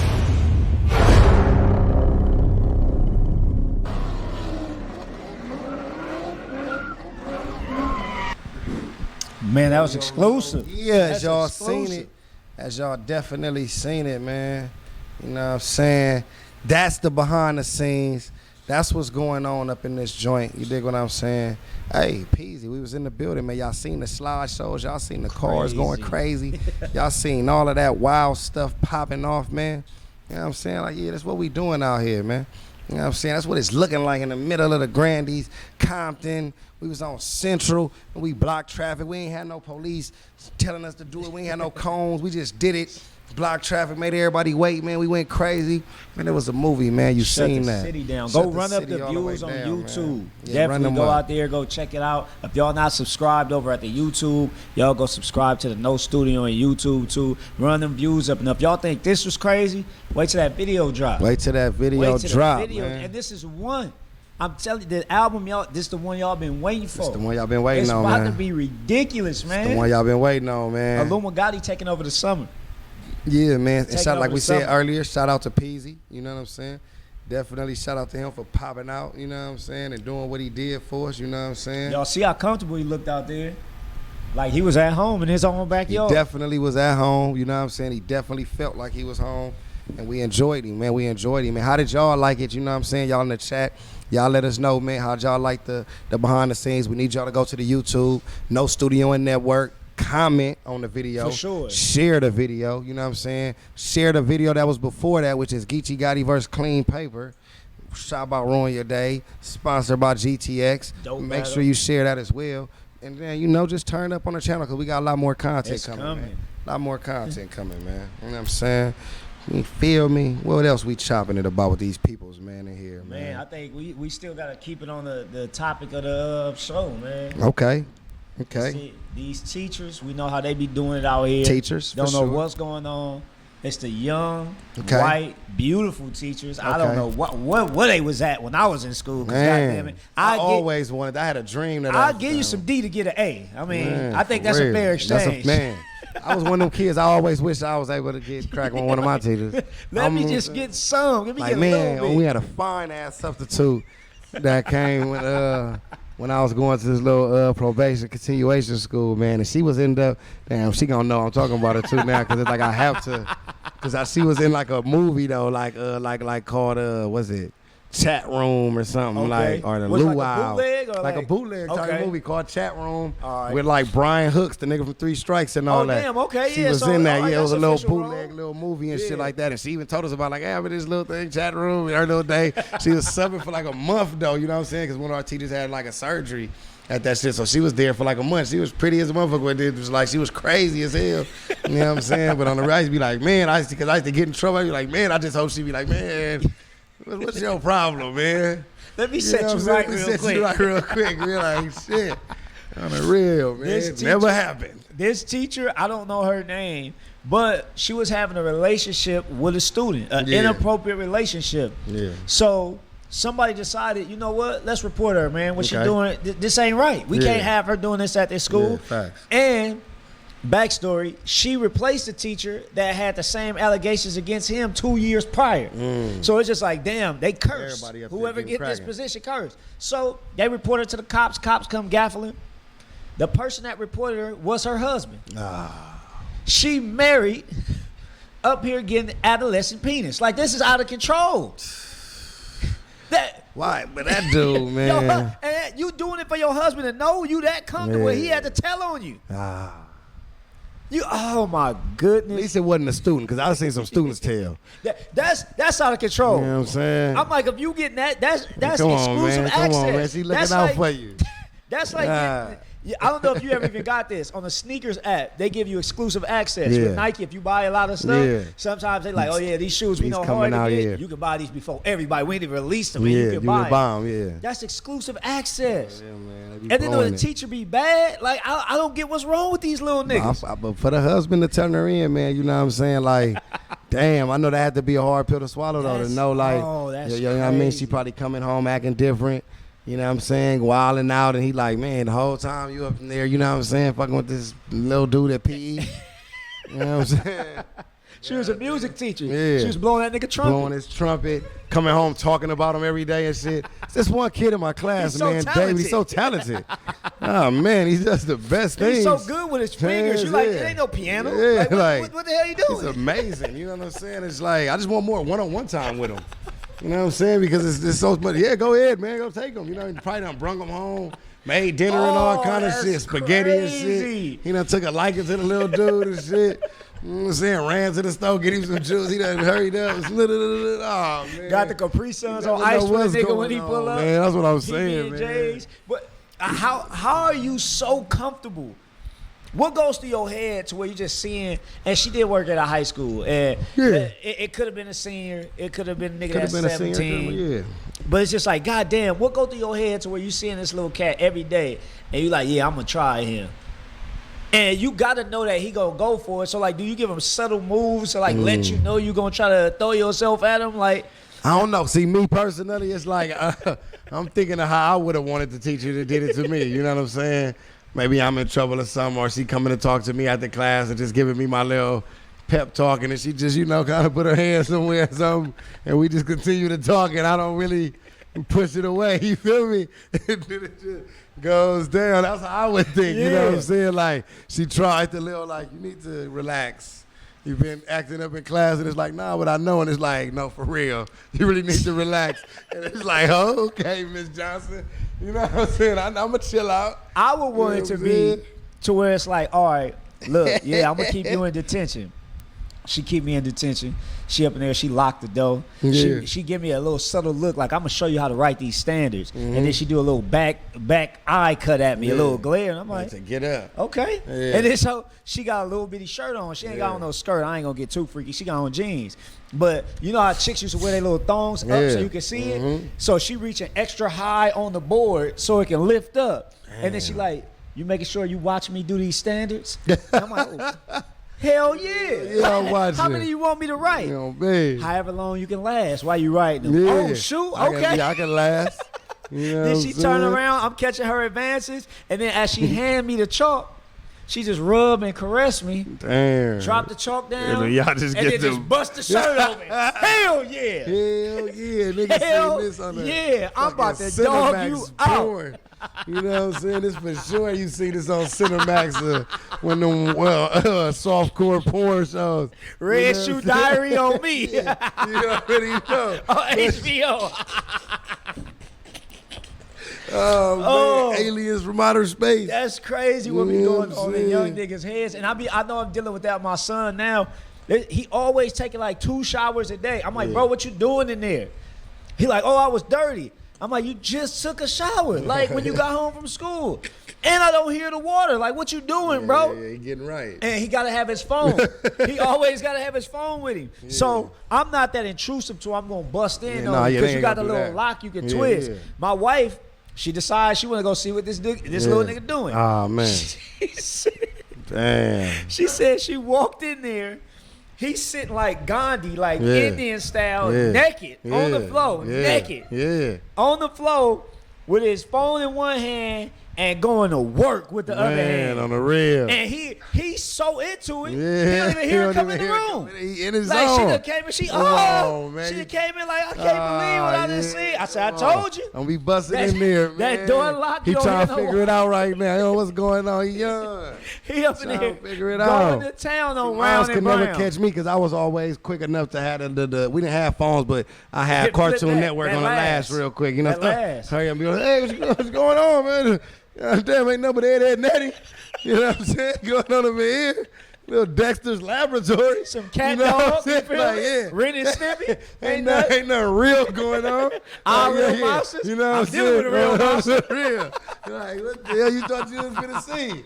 And then, why you trying to see? Yeah, trying to catch you so they can go off on your ass. I think my mom almost caught me before because we didn't have regular cable, but for some reason the channel will go up to 97. Yeah. And if you leave it on the porn, like it'll be zigzag, but you can make out a titty. Like you be like, oh damn, okay, she's sucking him up. Yeah, you'll be All waxed out. Yeah. But then what will happen? Out of nowhere, it'll get straight for about 5 seconds, and you will see the full screen. So I'm like, oh. But we had the TV to where you had to click to turn it. So I would have to sit directly, this the TV, I would have to sit this close to the TV in case she come in, I'm just, what you doing, boy? Oh, nothing. I'm trying to get the TV to work. That's I don't know what fact. happened to What it. the fuck? But at this time, I wouldn't even beat my meat, but I was just so excited to see a titty. It was just like, see one. That's it. Just want to look at and one. that's how, to know that you straight when you finally see a naked woman, you don't even know what you're looking at, but you know you want more. Come on, man. That's like, man, when motherfuckers used to be watching that Real Sex and shit on HBO, man. You feel me? That shit was the shit. That was the shit, man. Oh, me. Real Sex was the fucking shit, man. They had wild shit going on. They did, telling them crazy stories. Ass stories, and that man. little, what was that, Taxi Cab Confessions, man. Yeah, they used to be up in there. Yeah, on the real, they getting there drunk in the car, like, oh, man, what the fuck's going on, man? Shit, man, nothing just coming out the club, man. Fucking Start bitches. sucking dick. What you guys got going on back there? And he just driving like, you guys are wild, man. Like, yeah, man. So I'm making a left right here. You know what I'm saying? Oh, you want some of this too? No, man. I'm just doing my job. You guys are crazy. Trying to get you safely to where you're going. On the real, look, they even in the Bunny Ranch too. Yeah, I was about to say that. Man. We was watching. Always wanted to go there, man. Shit. That's where the more older ones got took out. That was over there at the Bunny Ranch. Goddamn Bunny Ranch, man, on the real. We used to watch that. Damn Storm, faithfully. whatever the fuck her name was. Faithfully. We used to laugh at this one nigga. It was me, my cousin, my brother. We used to laugh at this one nigga because this nigga was naked. He had 2 broads and he just bust out and they was getting it popping and they showed this nigga dick on one scene. He turned around. That nigga dick looked like a syringe. It was. That nigga dick was so skinny. We was rolling, bro. Hey, yo, they finna ban us off caffeine after this one. You know what I'm saying? We used to call that nigga syringe dick. Like, out of nowhere, we'd just say that to each other and start rolling. Because, you know, like, as a young nigga, you ain't even trying to look at no dick. Nah. The nigga just turn around so abruptly, like, this nigga got a popsicle stick dick. Like, this nigga dick out of control skinny. Hey, yo, man, the thoughts of Craig is of Craig in his own, man. They don't reflect the thoughts of us here in no studio. You know what I'm saying? Gotta put that disclaimer out there. You know what I'm saying? Oh, shit, man. God damn. Oh, shit, man. Oh, my ribs is hurting. God damn, Y'all man. niggas know y'all done seen some dicks before. That's the first time I seen Bridget the Midget. Oh, I heard about her. I heard She was in the Bunny Ranch on the episode. I ain't man. never seen none of her work. That's a little black chick. Nah, she a little white little midget. Okay, I she ain't see little her. as hell, Who was the man. little black one? They said she popping right now. Oh yeah, I ain't seen her. Oh no, she got an OnlyFans with her boyfriend. They said her boyfriend like 6 foot And something. she a short little and black she's midget? super little, yeah. And they said they be doing some crazy stuff. Oh man, but I ain't seen that one doing yet. something strange for a little piece of I change. don't know. I don't think I ever seen no little people porn. I seen a that dude one. with a girl. A little man. Yeah, a little dude with a woman. And they had to stand on a chair to hit it from the back. But he was in it though. He was doing his thing. So if not like I ain't trying to be on some funny shit, but if 2 midgets had a baby with it, it's gonna be a midget? I don't think it's inevitable, but I have seen shows on I forgot what network that was, but they child was also a little person. Okay, that's crazy. Now they want to say his midget might be the wrong word, like a little person. You did it right. I got that part right. Yeah, he was like, they were also a little person. God damn, my bad, man. Yeah, but a little person, you know what I'm saying? 2 little people had a child, I guess it would be a little person as well. But you know, that's not, is it always the same? Because of 2 tall people, they don't have like an extremely tall child. Like, can 2 tall people have a little person? Damn. I don't know. It seems like anything is possible. Because where did the first one come from? We never trip off the world we live in. Yeah, we it's got like when you think about it, like we got a lot of people. Who had the first little person? And like when they had them, like why my baby not growing no more? Like was it like a like the first little like I would love to see. I'm really trying to know. I want to know what the first little person was. Like, probably thought it was something crazy like when it was a regular person. Like, you know what I'm saying?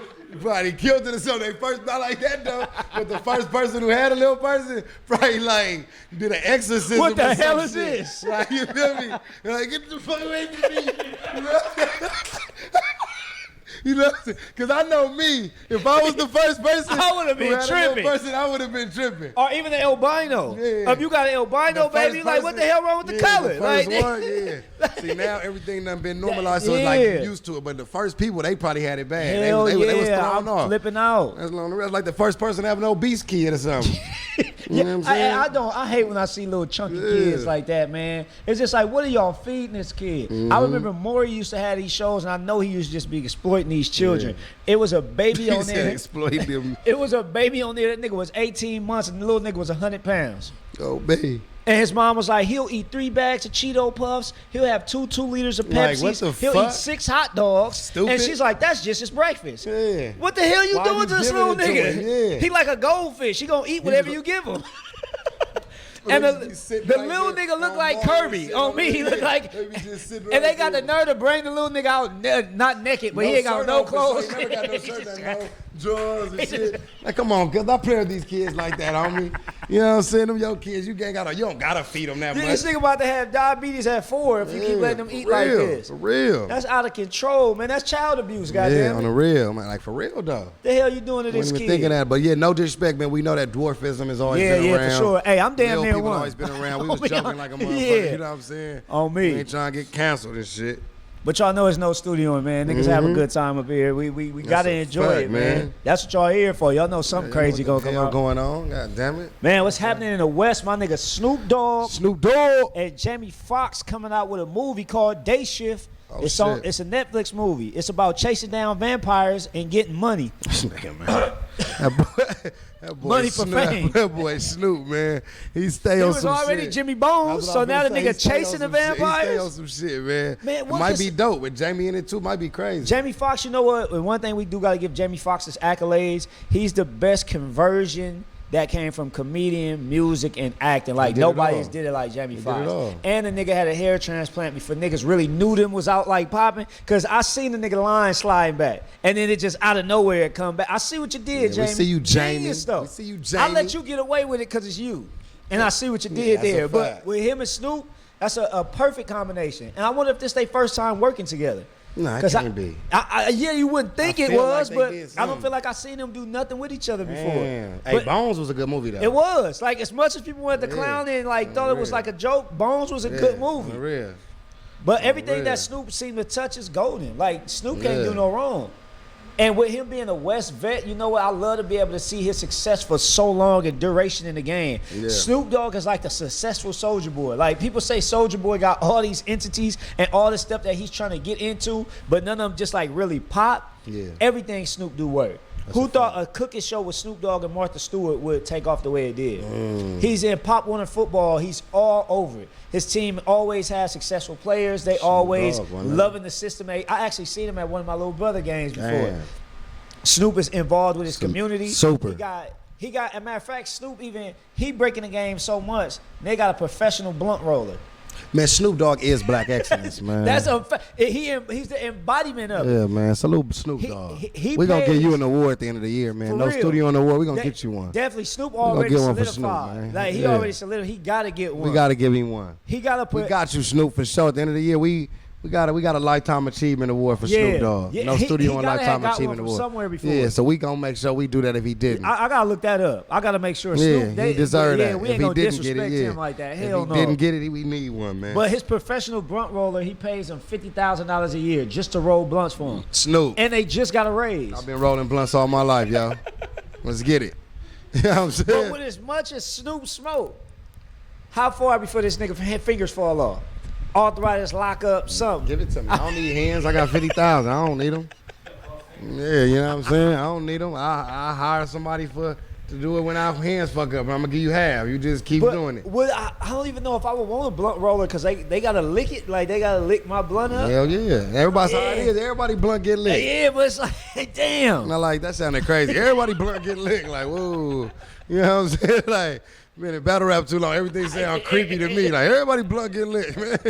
You know what I'm saying? That sounds like somebody finna die. Like, everybody blunt get licked every now and then, my nigga. You know what I'm saying? You better watch yourself out there. Fuck around, get your blunt licked. You know what I'm saying? That is funny as hell, though. Yeah, that is.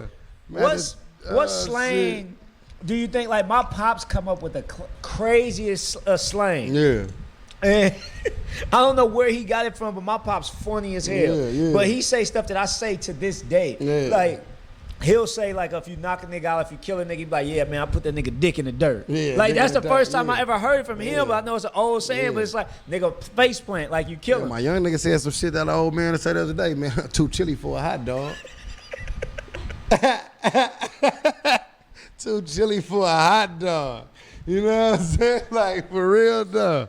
Oh man. What about what I eat don't make you take a dump? So Come what on, you care man. about? Straight up. Yeah, straight up though. What the nigga Debo said, man, on Queen of the Ring, he said, man, you gonna make me put some ice in your cup. Well, I don't know what that means. I don't either. All right, man, I'm gonna put some ice in your cup. You gonna make my drink pleasant, nigga? Like, what does that Put mean? some ice in your cup. You know what I'm saying? Hey, what? My dad would say for dudes that liked other men, for gay men, he would always say, hey, homie look like he be tiptoeing through the tulips. You know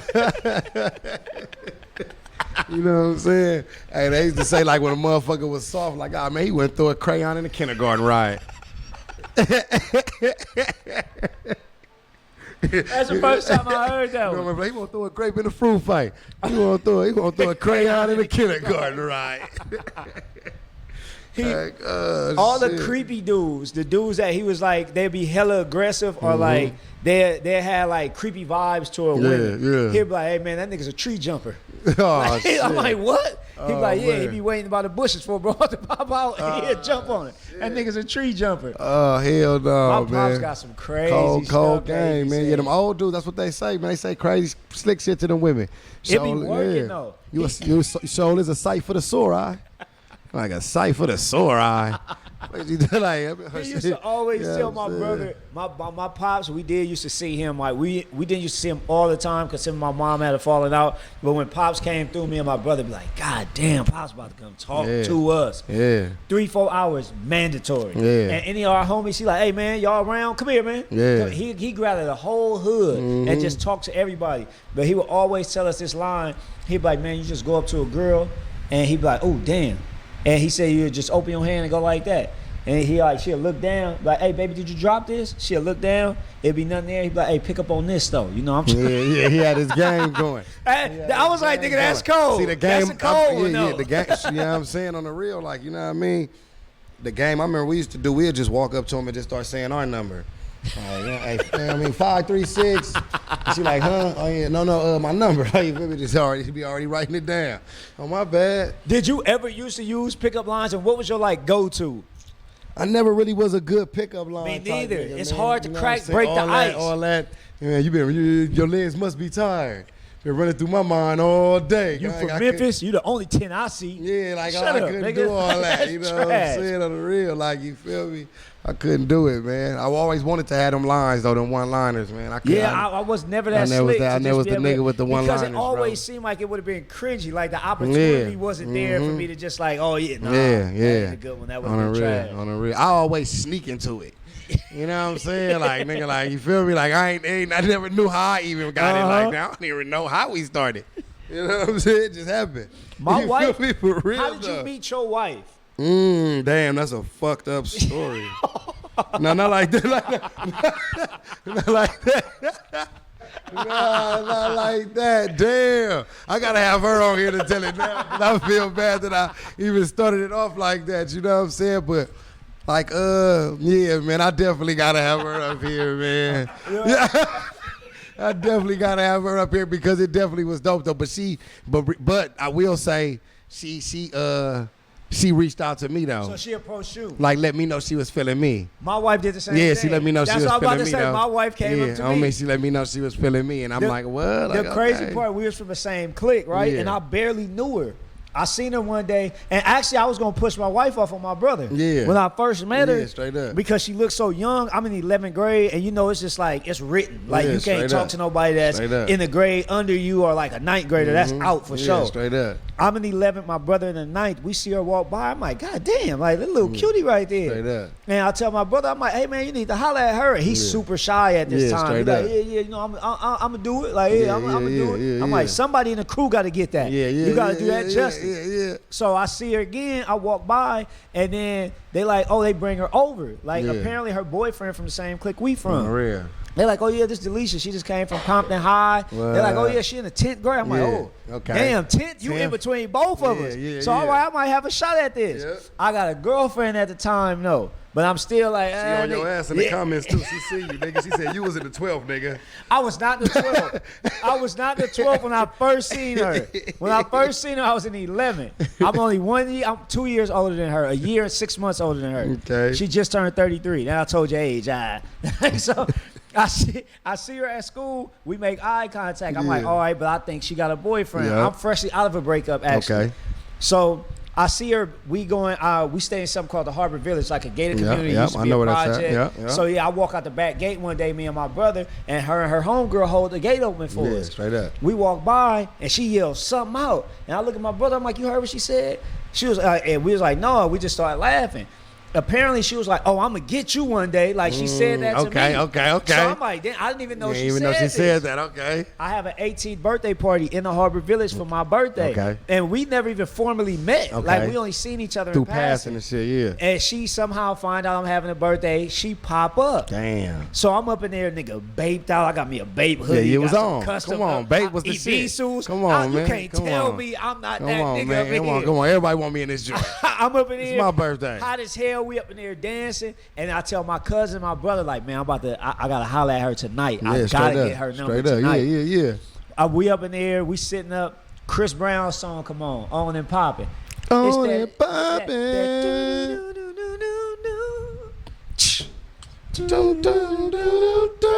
And it's just like slow motion. She just looked, and she had like her haircut was trash. She had like a little wrap, like how girls used to wear. Shit, and she gonna get on your always ass. like her bangs. She always had bangs, but her forehead was big as hell. I think that's why she used to always have bangs. But I'm like, she's still looking fire, so I don't care, big head and all. So come she over on, there you was looking on at it. You me, was on it. Come on. and she walk over and she like, oh, you want to dance? Yeah. I'm like, hell yeah. So I'm like, yeah, let's go. She just started a little slow grinding, tearing it up. I ain't gonna lie. Yeah, She was you tearing was it. like, bro. She was showing off. Okay. And then she showing off so much, nigga. I got my phone in my hand already. The dance like, ain't even man. finished. But I'm respectful. Yeah. I'm like, hey, you still talk to old boy? Like I whispered in her Yeah, ear, yeah. like, you still got that situation going on? Yeah. She was like, no, me and him been over. I'm like, oh yeah, Oh, man. yeah, You well, know, then, I'm gonna need you to. well, I'm then, gonna need you hey. to. Right there. I need your name, your Since email. you ain't talking to this guy no place of more. residence. Like, go ahead, give me all that. They said all the pretty girls got big foreheads. That's lady in that thing. What up with it? We see you, boss man 615 in there. So she ended up You know giving what me I'm her saying? number, and usually, you know, like you don't want to be too thirsty, but I called her the next day. I ain't gonna even lie. She Called her the had next to. day, and we talked for like 4 hours. Yeah, For like a had week to. straight, we ended up talking, and I thought we was inseparable. We ended Yeah. up like, oh yeah, we gonna be cool. Yeah. We gonna lock it in. Yeah. We locked it in. She ended up leaving me though. Damn. We was together for 3 weeks. Yeah. She left me for her ex-boyfriend. Yeah. And how I found out, she got this nigga in her top 8. Damn. I'm like, who this nigga? Like, I go look, he in her top 8. Damn, the top 8. I go look at the comments. She posted, "I love you," and she got the little flickery picture on this nigga. But I'm like, damn, that fast? what? What happened? We was just in love. Like, God damn you, Delisha. we just had a connection. Damn it. Left me, we broke up. For that summer, we both kind of did our thing. She came back after summer. She done got that little Sometimes fling, you gotta got the go way. out and come back. Yeah, Come she on. came I back. would've came back for you. I just needed time. Come on, Drizzy told you. Do it, But I made her wait. She came back in July at the beginning. I made her wait the entirety of the summer. Y'all make some noise for Delisha in the chat too, sure, man. don't be arguing with people down here. Confirming Craig's story. She said it is true because I seen y'all talking shit saying Craig up here bullshitting. No, that's a fact. That's you know what I'm 100% saying? fact. Craig told the real, and she 100%. confirmed it in there, man. 100% stop fact. playing, man. Then we got together again, 2006, August 3rd. Yeah. Been together ever since. Rocking. Come on, man. This August Rock it. 3rd will be 16 years. That's fire. That's fire. That's fire. Cause we was before I got married, we wasn't boyfriend and girlfriend. Like we just had something. We was messing with each other years ago. Like I say, she pursued me. Like, man, I want to mess with you. All right, what's up? Fuck with me. Pull up. You know what I'm saying? It is what it is.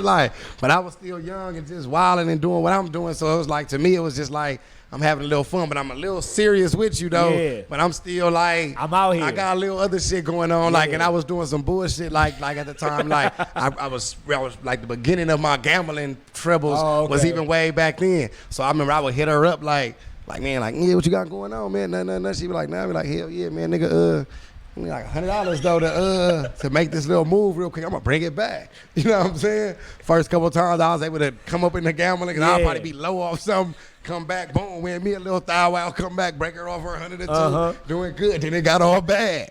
You know what I'm saying? To the point where it'd be like, man, I remember one day I think I owed her like $100 or something.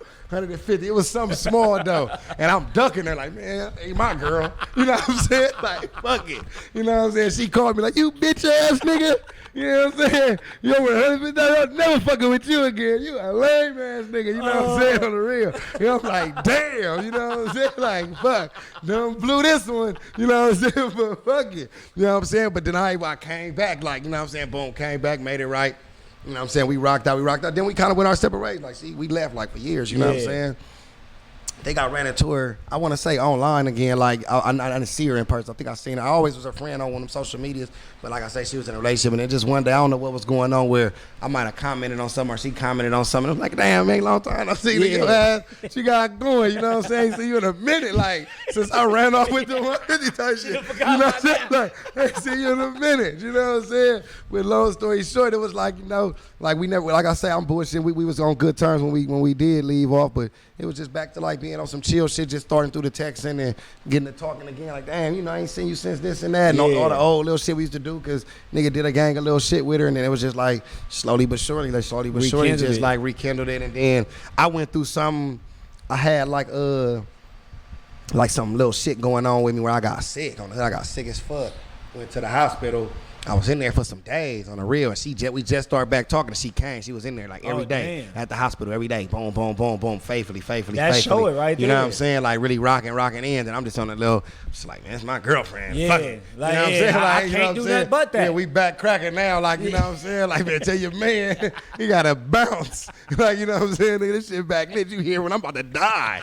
You know what I'm saying? I showed that I was going to die in that motherfucker. Come on, man. You ain't tripping?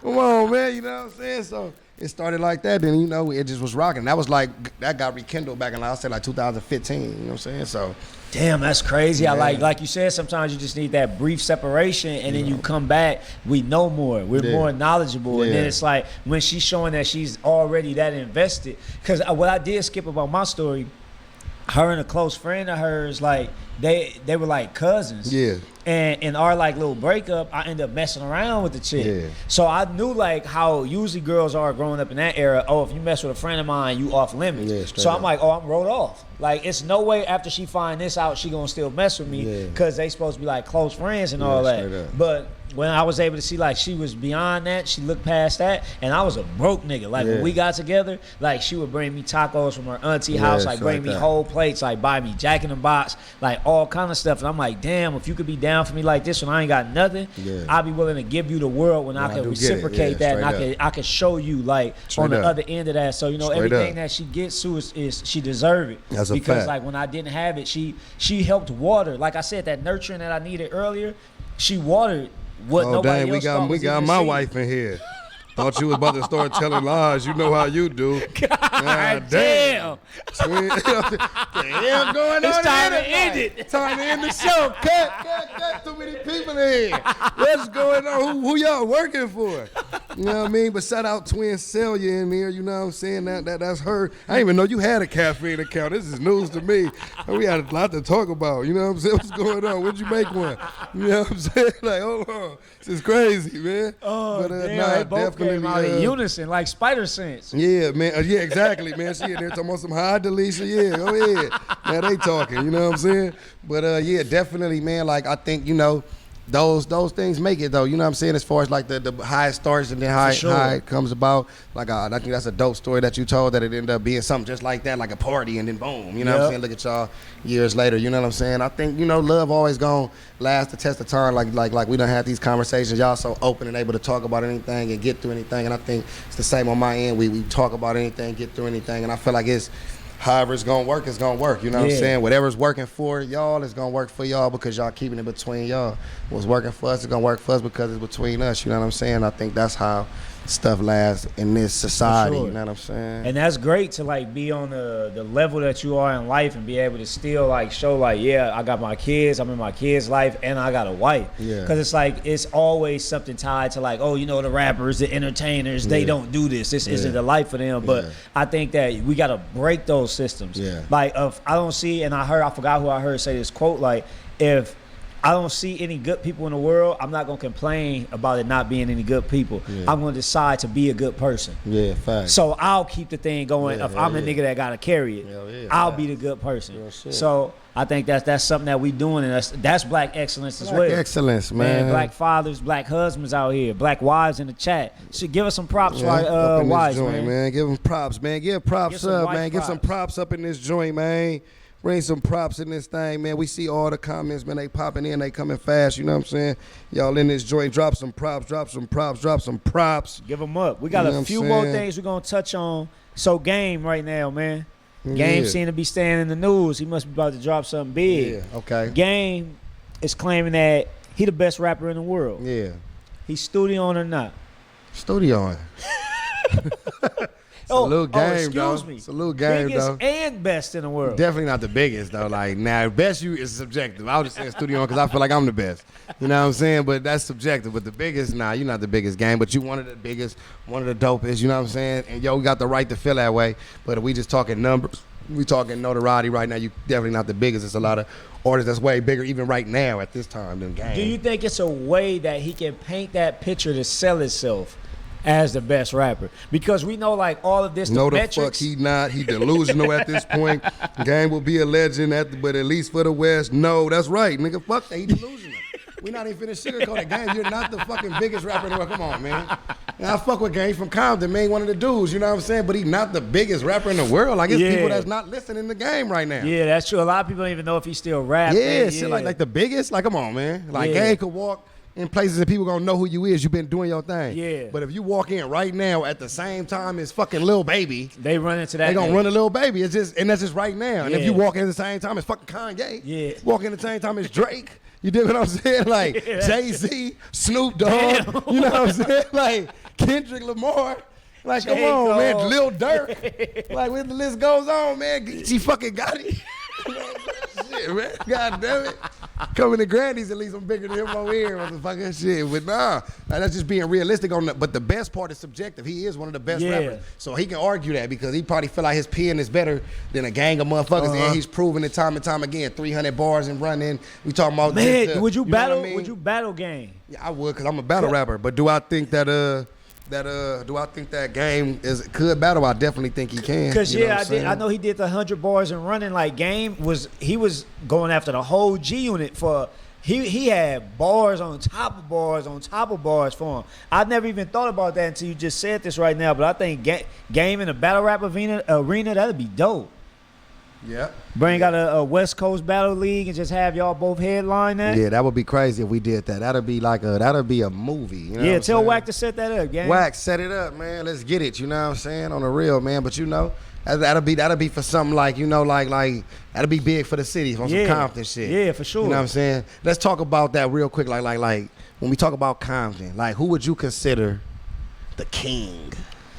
Damn, the king of Compton. Dre. Dr. Dre? Dre would be considered the king of Compton, for sure. But what if Kendrick came out and said he the king? Nah, not over Dre. But if he said it, though. Kendrick, he been dropping noise. I like him being able to say that. You the prince. You can take that, but you can't take the king. King of the West. Snoop.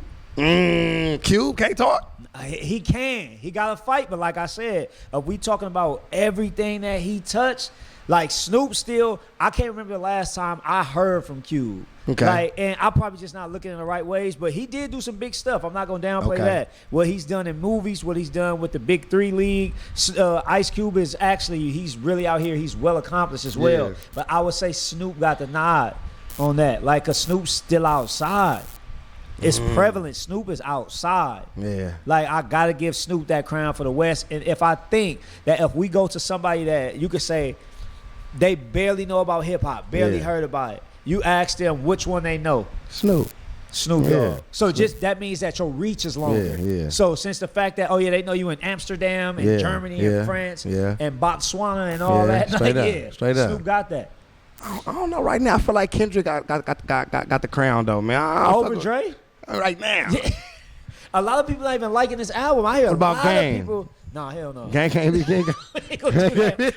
I was gonna try to play devil's advocate, but we ain't gonna do that. No, we ain't gonna do that. West Coast King can't be nobody but Snoop, though. That's what we gotta say. Yeah, that's solidified. That's Snoop for sure. Earned that. Yeah. You know what I'm saying? Like, I think sometimes people get themselves false crowns and false things of that nature, but Snoop is somebody that earned it, and he earned the right to say that. You know what I'm saying? If he said it. You know what I mean? I don't even think he cared to say no shit like that. You know what I'm saying? And that's the thing, too, I think, where you kind of grant that to somebody that's so modest to where they wouldn't even be like, you got to give me that. Yeah. I think he earned it, though, but it's given, like, accolades like king and queen and shit like that is given by the people. You know what I'm saying? True. I don't think, because if you ask yourself, everybody gonna feel like they the king. I'm the best. I'm the king of this shit. You know what I'm saying? So, yeah, man.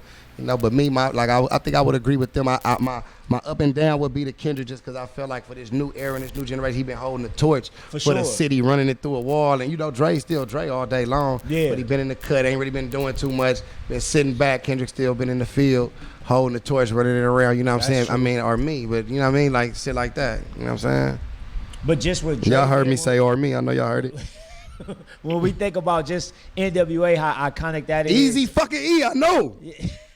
Easy ain't did enough. Nip could have been a king. Rest in peace, Nip. I think his untimely death done a little earlier. Probably stepped on his toes as far as being considered like the king of the West. You know what I'm saying? But he forever gonna be one of the kings. For sure, because it could be many kings. Yeah, at the end of the day, you know what I'm saying? That's true. At the end of the day, like it's different kingdoms. It's different kingdoms. It's different kings. Like Nip the king on the rich Crip Fly Crip, and he brought that on that. You know what I'm saying? Like Dre the king of everything. I mean, like birthing this shit, this style and this sound. Game is the biggest blood. He the king of the Bloods. Yeah, of the Power Rules of the Compton. You know what I'm saying? He the biggest one in that. You know what I'm saying? Then you got motherfucking goddamn you got motherfucking, like we said, nigga, we got goddamn Dre. You feel what I'm saying? You got me, right? I'm the king of battle rap. Yeah. You know what I'm saying? Yeah. And, you feel me? It's always multiples and many. You know what I'm saying? People got to understand that, man. So I think that's another way of looking at it, too, man. Yep, give everybody their goddamn crown from the West. They all deserve one. We'll find a way to YG might be, okay, gang. Might a little run for your money, YG gang. my nigga, man. YG might, I don't know, gang. YG my nigga. We ain't get gang sitting here all night. Fuck, he finna not fuck with our show.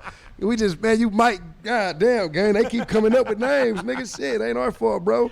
Damn, man. But yeah, all of them is kings, though, man. They all kings. They all kings in their own right. All legends in their own right. All leaders of the culture in their own right. Salute to all of them. You know what I'm saying? Game, YG, Kendrick, Dr. Dre, myself, MC8, DJ Quick, Ice Cube, man, everybody who the Easy E, everybody that put on for the West Coast, put on for Compton, Long Beach, Watts. We salute you. That was just us ending it, giving some people some flowers. The No Studio and Podcast. It's your boy Geechi Gotti. July 2nd, we got the No Studio and Expo. We outside. People have already started putting in their request to be vendors and paying for their slots. They filling up fast. Need to get to it. You already know what's going on. Hit the Cash App, $No Studio and 6 with your name and your business. Fill out the form first before you even even get to do that, Yeah, though. for sure. So you need to Don't tap in. forget that. Yeah, you need to tap in with the No Studio on Network Instagram, DM them, get right to you, get sending the forms out to you ASAP, and we can get you qualified so you can be a part of this. They giving away jobs. There'll be a jobs giveaway, instant, on the spot. Applications could be filled out to where you can get ready to get working as soon as possible. We talking about helicopter rides for the low, too, man. Good helicopter rides around the city of Compton. Like, a lot of people never get a chance I'm about to be in that hole. I ain't gonna lie. A lot of people never got a chance to ride a helicopter. You're going to have it. Jumpers. We have them jumpers for the kids. You can bring your kids. It's a kid-friendly event. Jumpers, toys, and all this for the kids. We're going to be vendor spaces. They're going to have food, clothes given away. It's going to be live performances from some of the top artists out the city as well. You know what I'm saying? That's going to really put on and do some things, man. So don't miss this, man. It's going to be dope, man. The No Studio and Expo, man. We want everybody to be a part of it. This is going to be big. It's the first one. A lot of people are already joining to be a part of this. It's going to be dope, man. July 2nd. You already know what time it is, man. Anything else to shout out? Start of the summer, like you said, get right with No Studio, and ain't no other way to bring it in. Got a lot more stuff coming. I know y'all see us being innovative, how we throwing in the videos right there. It's a lot more of that on the way, as I said before. Shout out to the wives for being in the chat, man. Shout them out for being in the be chat. Able to be here and do this and be up late as we gonna be, and still gonna have to hit the streets a little bit before we get to the crib. Appreciate y'all. Shout out to y'all. We definitely appreciate y'all for allowing that. You know what I'm saying? Without tripping. You feel what I'm saying? But I do want to definitely shout out the whole team too, man. The whole No Studio and team, man, because they putting a lot of work over this past years and that we've been doing this, man. And just salute everybody that's a part of the team, man. It's a lot that goes into this. It's a lot that goes into this, and that's not me alone, man. You know what I'm saying? Definitely, man. They put in countless hours, sleepless nights, and all type of shit, man, to make this stuff come true for y'all, man. So the ones y'all don't see, salute them as well, man. Then we got No Studio on Records, man. We got a lot of new artists coming on, man. Salute to all the artists that's a part of the platform, man. We got The Riot is still coming, so happy birthday once again to Kevin Parks. We got some events coming up real soon. We still got JC in the UM tournament, so EFB is still alive and well in it. This weekend, EFB will be on the Chrome 23 Remy Ma event, so if you in New York, pull up. If not, tune into the live broadcast. You know what the fuck going on, man. The Peezy, Geechi Gotti Is It video will be dropping real soon. Subscribe to the channel, man. You know what the fuck going on, man. There's No Studio on Network, and if you ain't fucking with us, lie. Guns, guns, guns, all I rap about. Guns. Yeah, little bitch, I air it out. Clear it out, we ain't fighting unless we in jail. How much gun smoke can you inhale? The whole scene bloody and I'm still standing. Chopper going off doing real damage. Left his brains on his bitch, did him real scandalous. Surgery look like the doc trying to peel cabbage. Savage,